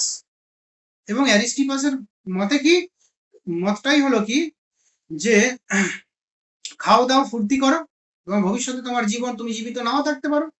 এবং তিনি কি সুখের মধ্যে কোনো গুণগত মানে পার্থক্য স্বীকার করেননি, তিনি পরিমাণগত পার্থক্য, মানে কতটা সুখ কতটা দীর্ঘায়িত হবে, দীর্ঘস্থায়ী হবে, সেটাই তার কাছে ইম্পর্টেন্ট। এবং এখান থেকে আরেকটা কথা, যে তিনি বুদ্ধিবৃত্তির দ্বারা নয়, তিনি ইন্দ্রিয় সুখকেই বেশি প্রাধান্য দিয়েছেন। এরপর মার্জিত যে সুখবাদ, সেখানে সবকিছুই ঠিক আছে, একটু একটু তারা মার্জিত বা সংযত হয়ে কথা বলেছেন এবং মানে ভেবেছেন, এবং সুখ লাভের ক্ষেত্রে বুদ্ধিবৃত্তির একটু প্রাধান্য দিয়েছেন। তারা কি বলছেন যে ইন্দ্রিয়লব্ধ যে সুখ তার থেকে মানসিক যে সুখ, মানে দৈহিক যে সুখ, দৈহিক ইন্দ্রিয়ের দ্বারা লব্ধ যে সুখ, তার চেয়ে মানসিক সুখকে অধিকতর কাম্য তারা বলেছে। যাই হোক, এরপর হচ্ছে নৈতিক পরসুখবাদ, তাই তো? নৈতিক পরসুখবাদের আবার দুটো পার্ট আছে, আমরা দেখতে পাবো, যেটাকে আমরা ইউটিলিটারিজম বলি। তো সেই নৈতিক পরসুখবাদ, তাহলে এতক্ষণ পর্যন্ত আমরা দেখলাম মানুষ স্বভাবত কি স্বাভাবিকভাবে কামনা করে। নৈতিক সুখবাদে দেখলাম কামনা করা উচিত। এবারে নৈতিক আত্ম এবং পরসুখবাদ, আত্মসুখবাদে বলছে মানুষের নিজের জন্যই সর্বাধিক সুখ বা নিজের জন্য যত বেশি পরিমাণ সুখ কামনা করা যায় সেটা করা উচিত। এই বিষয়ে দুটো ভাগ আমরা দেখতে পেলাম। একটা হচ্ছে কি অসংযত স্থূল আত্মসুখবাদ, এটা হচ্ছে অ্যারিস্টিপাসের। আরেকটা দেখলাম মার্জিত, তাই তো, সংযত, সেটা হচ্ছে এপিকিউরাসের।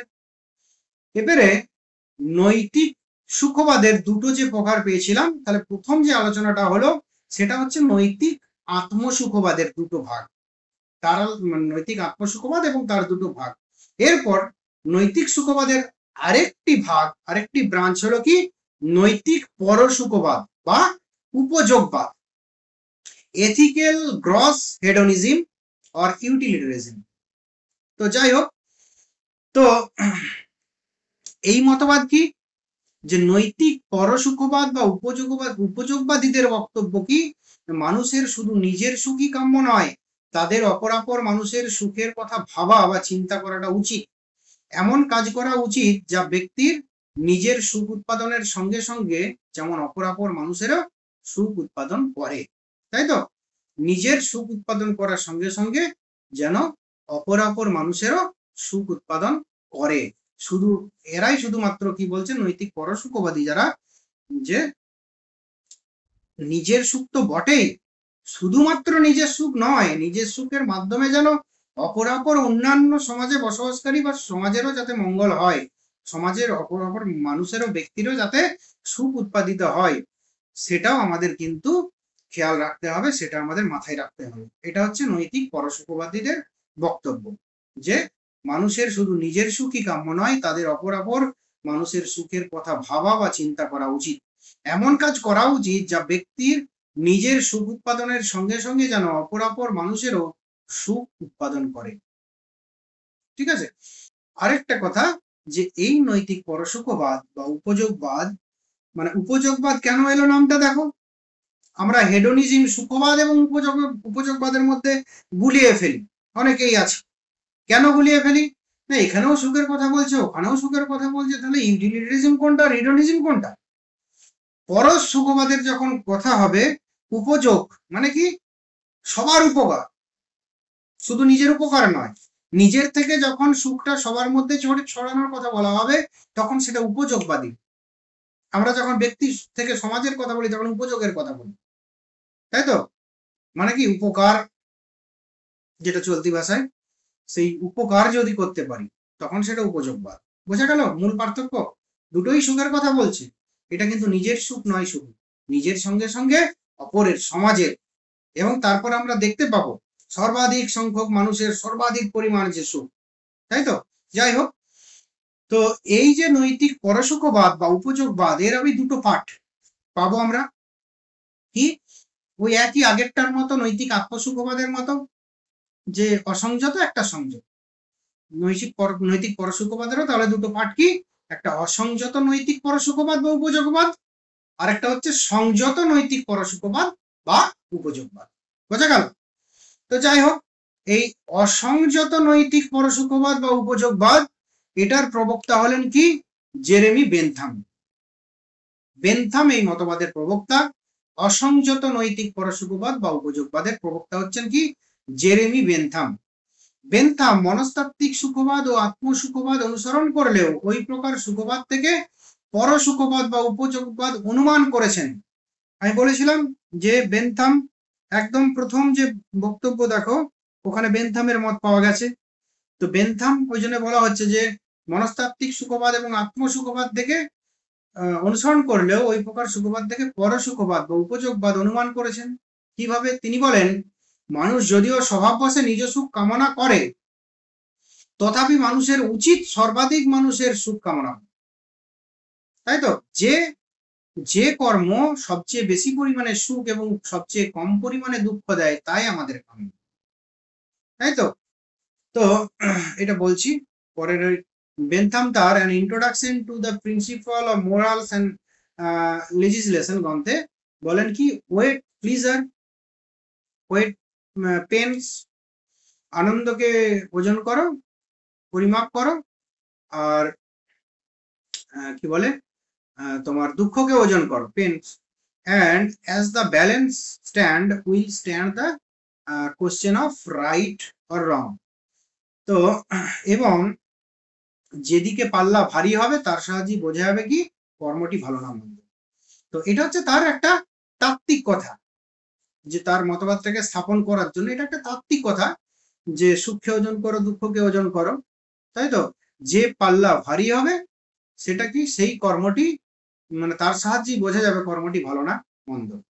তো যাই হোক, এটা একটা তাত্ত্বিক কথা। তার মূল কথা কি না, আমাদের মানুষ স্বভাবত যদিও নিজের সুখই কামনা করে, তাই তো, কিন্তু তথাপি মানুষের উচিত কি সর্বাধিক মানুষের সুখ কামনা, তাই তো। তো এই জেরেমি বেনথাম এটা কি সুখের ওজন বা পরিমাপ প্রসঙ্গে 7টি মানদণ্ডের কথা বলেন।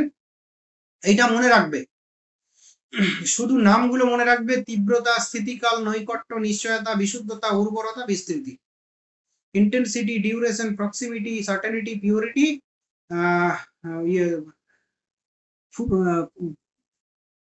ফিউশনিটি আর এক্সটেন্সিটি। তো উর্বরতা, fecundity, extensity, intensity, duration, intensity তীব্রতা মানে কি, যে কোন সুখটা তীব্রতর সুখ, তাই তো। স্থিতিকাল, কোন সুখটা বেশিক্ষণ ধরে স্থায়ী হচ্ছে।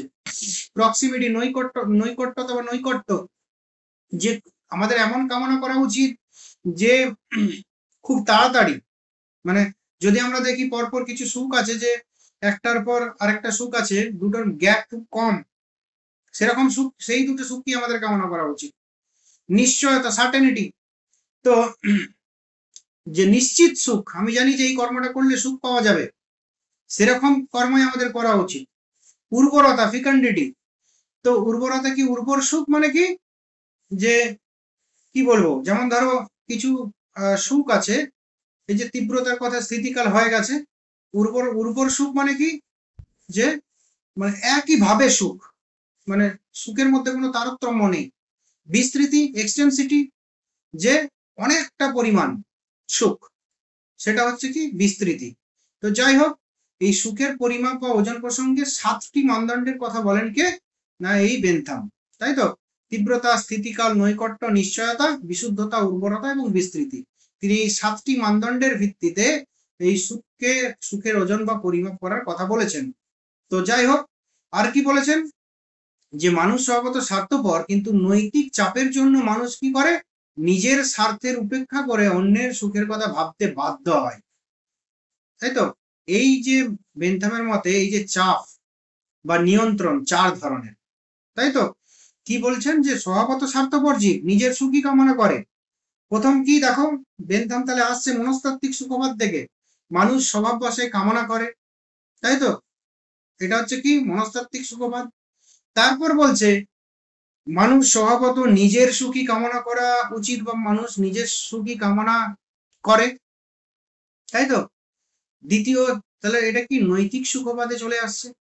নৈতিক সুখবাদ থেকে সে কি, নৈতিক আত্মসুখবাদ থেকে সে পরসুখবাদে উপনীত হচ্ছেন, কি যে যদিও মানুষ স্বভাবত নিজের কামনাই করে, নিজের সুখের কামনাই করে, তথাপি মানসিক কিছু চাপের জন্য, যেগুলোকে মানুষ উপেক্ষা করতে পারে না, সেই নৈতিক কিছু চাপের জন্য সে অপরের সুখ মানে চাইতে বাধ্য হয়, তাই তো। অপরের সুখ চাইতে বাধ্য হয়, তাই তো? এই যে মানসিক চাপ বা নিয়ন্ত্রণের যে নিয়ন্ত্রণের কারণে বেন্থাম অপরের সুখ চাইতে বাধ্য হয়, সেগুলো কি না প্রাকৃতিক নিয়ন্ত্রণ, সামাজিক নিয়ন্ত্রণ, রাষ্ট্রীয় নিয়ন্ত্রণ এবং ধর্মীয় নিয়ন্ত্রণ। এটার আগে বলি যে তার মূল বক্তব্যটা হচ্ছে যে কিছু নিয়ন্ত্রণ থাকার কারণে আমরা শুধুমাত্র নিজের সুখ চাইতে পারি না, আমরা অপরের সুখ চাইতে বাধ্য হই। সেখান থেকেই বেন্থাম সিদ্ধান্ত করছেন কি মানুষের সর্বদা কি যেটা সকলের সুখ প্রদান করি, যেটা সকলের ভালো হবে সেরকম কর্মই করা উচিত, তাই তো? তো বৃহৎ সংখ্যক মানুষের বৃহৎ সংখ্যক সুখ। তো যাই হোক, এইটাকে মিল আরো ডেভেলপ করবে, আমরা দেখব। তো সংযত বা মার্জিত যিনি মিল সেটা ডেভেলপ করবে। এবার প্রাকৃতিক নিয়ন্ত্রণ, সামাজিক নিয়ন্ত্রণ, রাষ্ট্রীয় নিয়ন্ত্রণ এবং ধর্মীয় নিয়ন্ত্রণ। তো কিছু নৈতিক চাপের কথা বললেন, সেই নৈতিক চাপ বা নিয়ন্ত্রণ কি 4 প্রকার আমরা দেখতে পেলাম। যে এই নৈতিক চাপ বা নিয়ন্ত্রণের কারণে কি হয় না মানুষ অপরের বা অন্যের সুখের কথা ভাবতে বা অন্যের সুখ চাইতে বাধ্য হয়।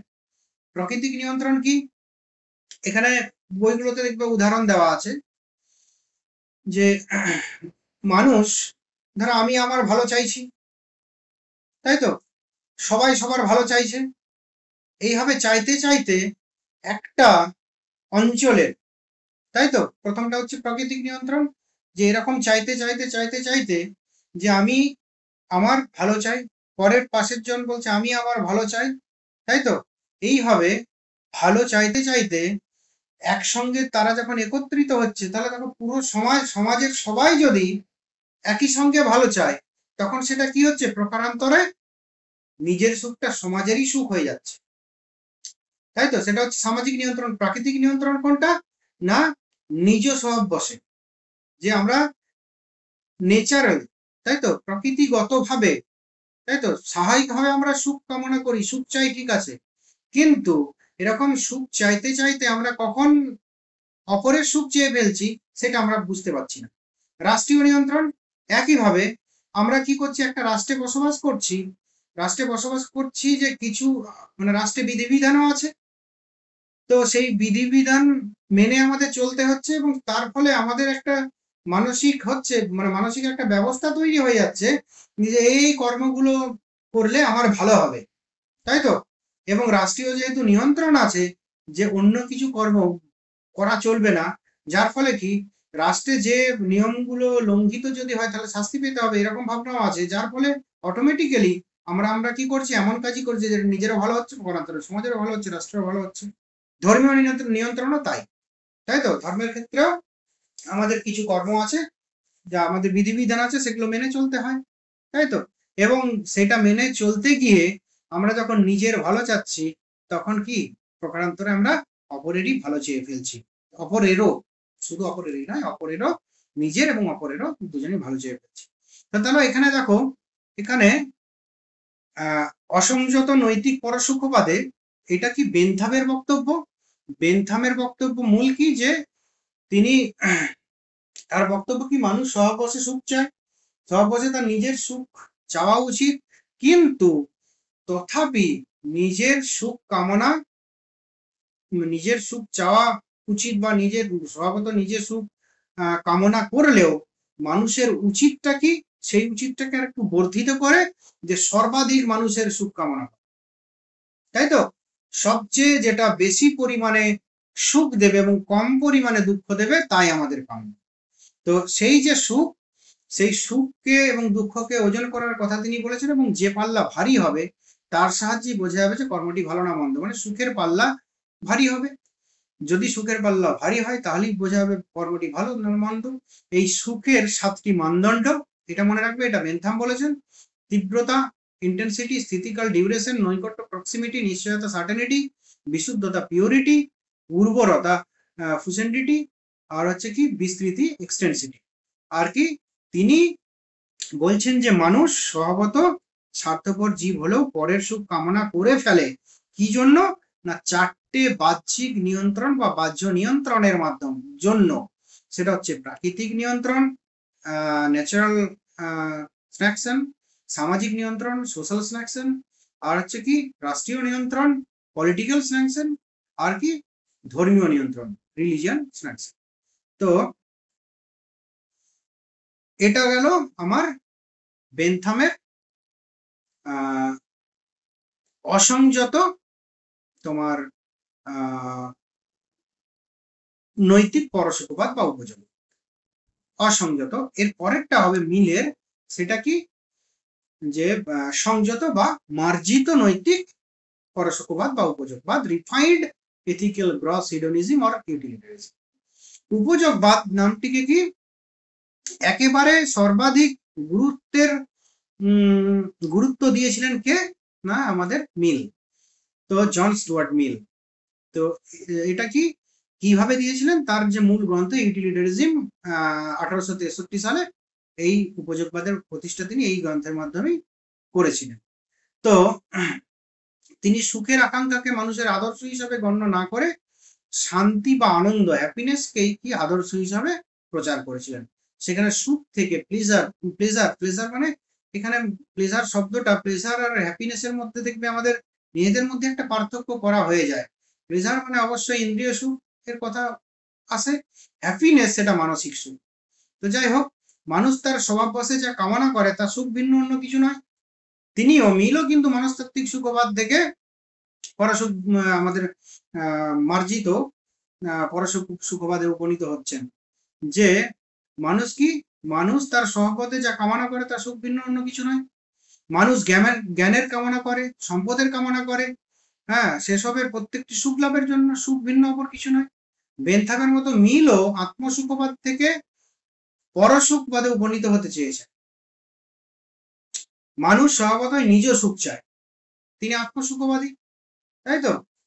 আরেকটা কি যে এই হেতু বাক্য থেকে মানুষ সুখ চাওয়া উচিত মানুষের, এই সিদ্ধান্তে উপনীত হয়েছেন। এবং সেখান থেকে, এটাই সিদ্ধান্ত নয়, এখান থেকে তিনি উপনীত হয়েছেন কি সর্বাধিক লোকের সর্বাধিক সুখ বা আনন্দ কামনা করা উচিত বা চাওয়া উচিত, আমাদের আকাঙ্ক্ষা করা উচিত, তাই তো।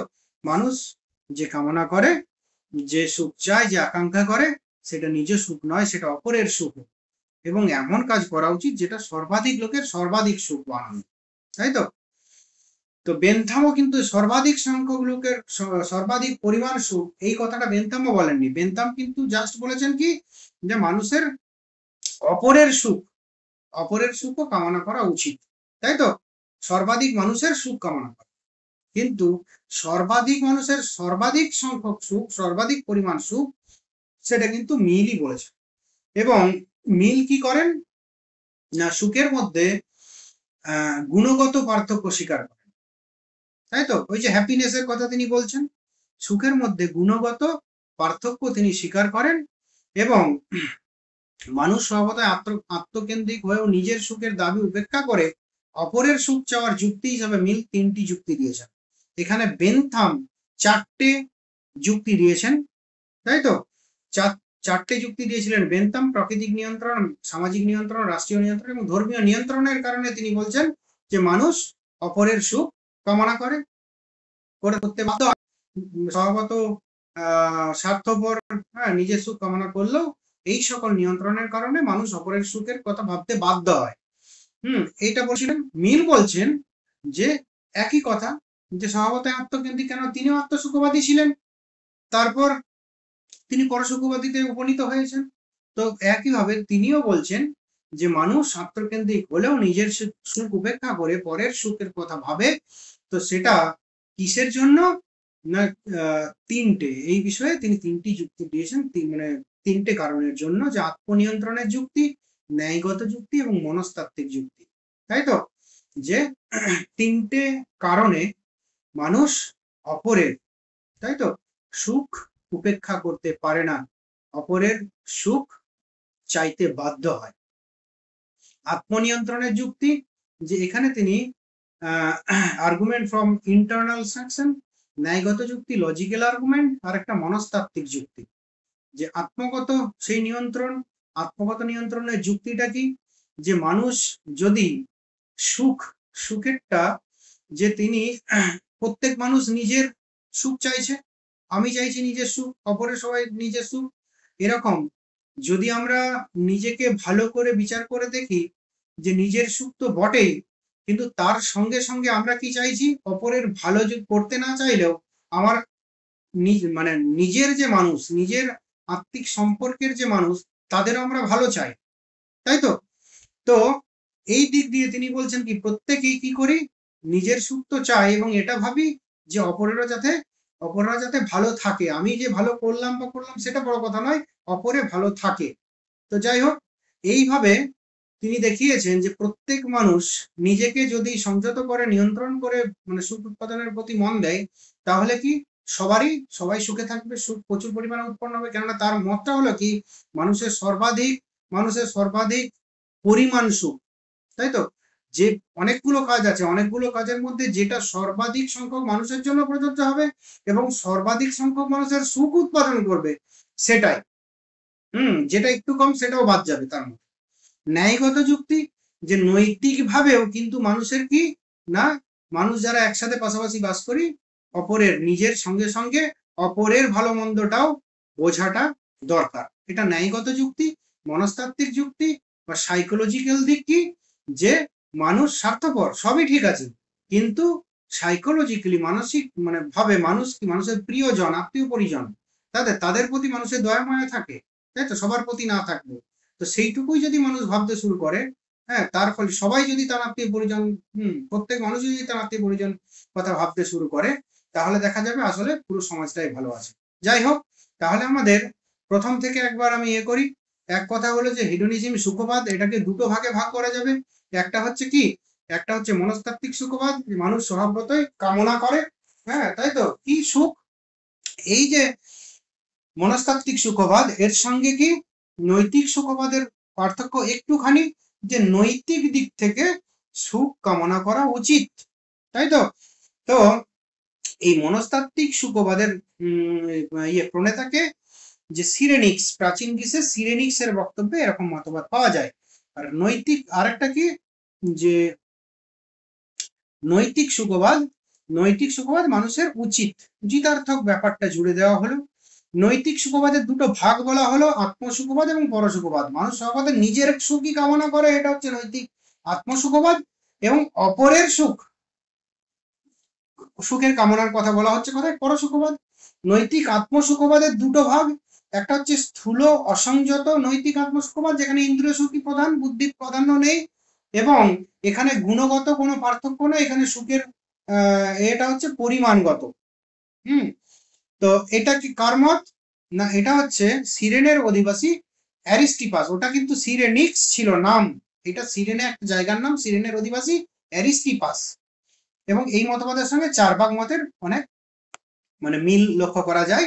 আর মার্জিত, এখানে শুধু ইন্দ্রিয়, না, এটার প্রণেতাকে এপিকিউরাস, এই জন্য এপিকিউরিজমও বলা হয়। তো আর কি, এটা শুধুমাত্র ইন্দ্রিয় সর্বস্ব না হয়ে বুদ্ধির প্রাধান্যের কথা বলেছেন, এবং মানসিক সুখ অপেক্ষা দৈহিক সুখ অপেক্ষা মানসিক সুখকে উচ্চতর বলেছেন। আর কি নৈতিক পরসুখবাদ, এটাও কিন্তু কি, যারা অপরের জন্য সুখের কথা বলেন, সেটাও কি দুই প্রকার। একটা হচ্ছে কি, যে অসংযত নৈতিক পরসুখবাদ বা উপযোগবাদ, এটা বেন্থামের মত। তিনি কি বলছেন, যে মানুষ স্বভাবত কামনা মানে নিজের সুখই কামনা করেন, হ্যাঁ, তথাপি মানুষের উচিত কি, যে অপর মানুষেরও সুখ কামনা করা, তাই তো? এইটুকু। এবং সেই প্রসঙ্গে তিনি 7 প্রকার তোমার সুখের ওজন প্রসঙ্গে 7 প্রকার 7টি কারণ দিয়েছেন, মানে 7টি মানদণ্ড দিয়েছেন। আর কি বলেন, যে মানুষ স্বার্থপর হয়ে অপরের সুখ কামনা করে কেন, তার 4টে নিয়ন্ত্রণের কথা বলেছেন। আর সংযত মার্জিত মিল কি বলেছেন না, মিলের উপযোগবাদ মিল কি বলছেন না, মানুষ স্বভাবত শান্তিপ্রিয় হলে মানুষের উচিত অপরের সুখ কামনা করা, এবং কেমন সুখ কামনা করা লাস্টে সিদ্ধান্ত করেছেন, যে সর্বাধিক সংখ্যক মানুষের সর্বাধিক পরিমাণ সুখ উৎপন্ন করা, এটাই হচ্ছে প্রত্যেক মানুষের উচিত। আর কি, এখানে সুখের গুণগত পার্থক্য তিনি স্বীকার করেছেন।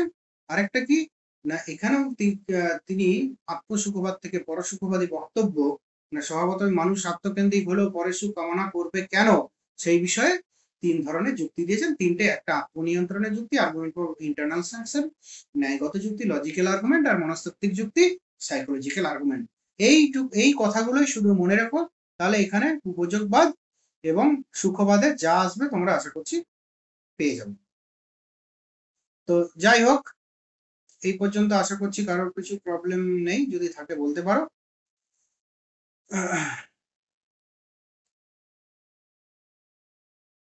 হ্যাঁ বলো।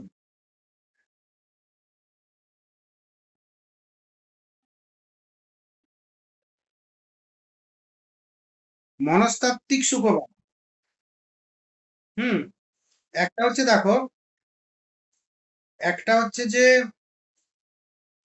প্রথম কথা বলে দিচ্ছি, প্রথম হচ্ছে যে সুখবাদ, যেটা সুখ সম্পর্কিত আলোচনা, সুখটাই কাম্য, সুখ ছাড়া অন্য কিছু নয়, সেটা সুখবাদীদের বক্তব্য, এটা হচ্ছে মূল কথা। দুটো ব্রাঞ্চ পেলাম, একটা হচ্ছে কি মনস্তাত্ত্বিক, একটা এথিক্যাল সাইকোলজিক্যাল, তাই তো? তো সূক্ষ্ম পার্থক্য, মনস্তাত্ত্বিক সুখবাদীরা কি বলছেন, মানুষ স্বভাবত সুখেরই কামনা করে, মানুষের স্বভাবটাই এরকম সুখের কামনা করা, সুখ চাওয়া, সুখ খোঁজা। এথিক্যাল হেডোনিস্টরা কি বলছেন, বা সাইকোলজিক্যাল হেডোনিস্টরা কি বলছেন, মানুষের সর্বদা সুখ চাওয়া উচিত। বুঝতে পেরেছো দুটোর মধ্যে? মানুষ, প্রথমটা যদি আমি বলি, মানুষ ভালো কাজ করে, মানুষ মন্দ কাজ করে। দ্বিতীয়টা সাইকোলজিক্যালে, এটা মনস্তাত্ত্বিকের কথা, মানুষ সুখ চায় সর্বদা।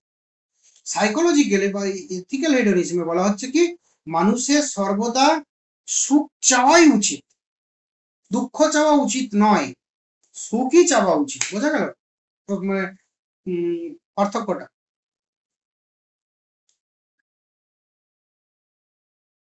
তাদের মধ্যে আবার আত্মসুখবাদ পরসুখবাদ আসছে। আত্মসুখবাদীরা বলছেন নিজের সুখ চাওয়া উচিত, পরসুখবাদীরা বলছেন পরের সুখও চাওয়া উচিত, নিজের সঙ্গে পরের সুখও চাওয়া উচিত। আত্মসুখবাদের মধ্যে আবার দুটো বিভাগ, একটা হচ্ছে ইন্দ্রিয় সুখ, আর একটা কি, ইন্দ্রিয় সুখটার থেকে উন্নত হচ্ছে বুদ্ধির সুখ, তাই তো? তো আর এখানে হচ্ছে বেনথাম আর মিল, মানে এটা হচ্ছে তোমার পরসুখবাদ, একটা হচ্ছে স্থূল, একটা সংযত। বেনথামের মতটা হচ্ছে কি, মানুষের অপরেরও সুখ চাওয়া উচিত, এটা নর্মাল। আর যেটা হচ্ছে যে রিফাইন্ড বা সংযত, সেটা কি, যে বৃহৎ সংখ্যক মানুষের বৃহৎ পরিমাণে সুখ। বোঝা গেল? যাই হোক, এই কটা কথা যেটা আমি দিয়েছি ওর মধ্যে করলেই হলো। কারো কিছু প্রবলেম থাকলে বলবো।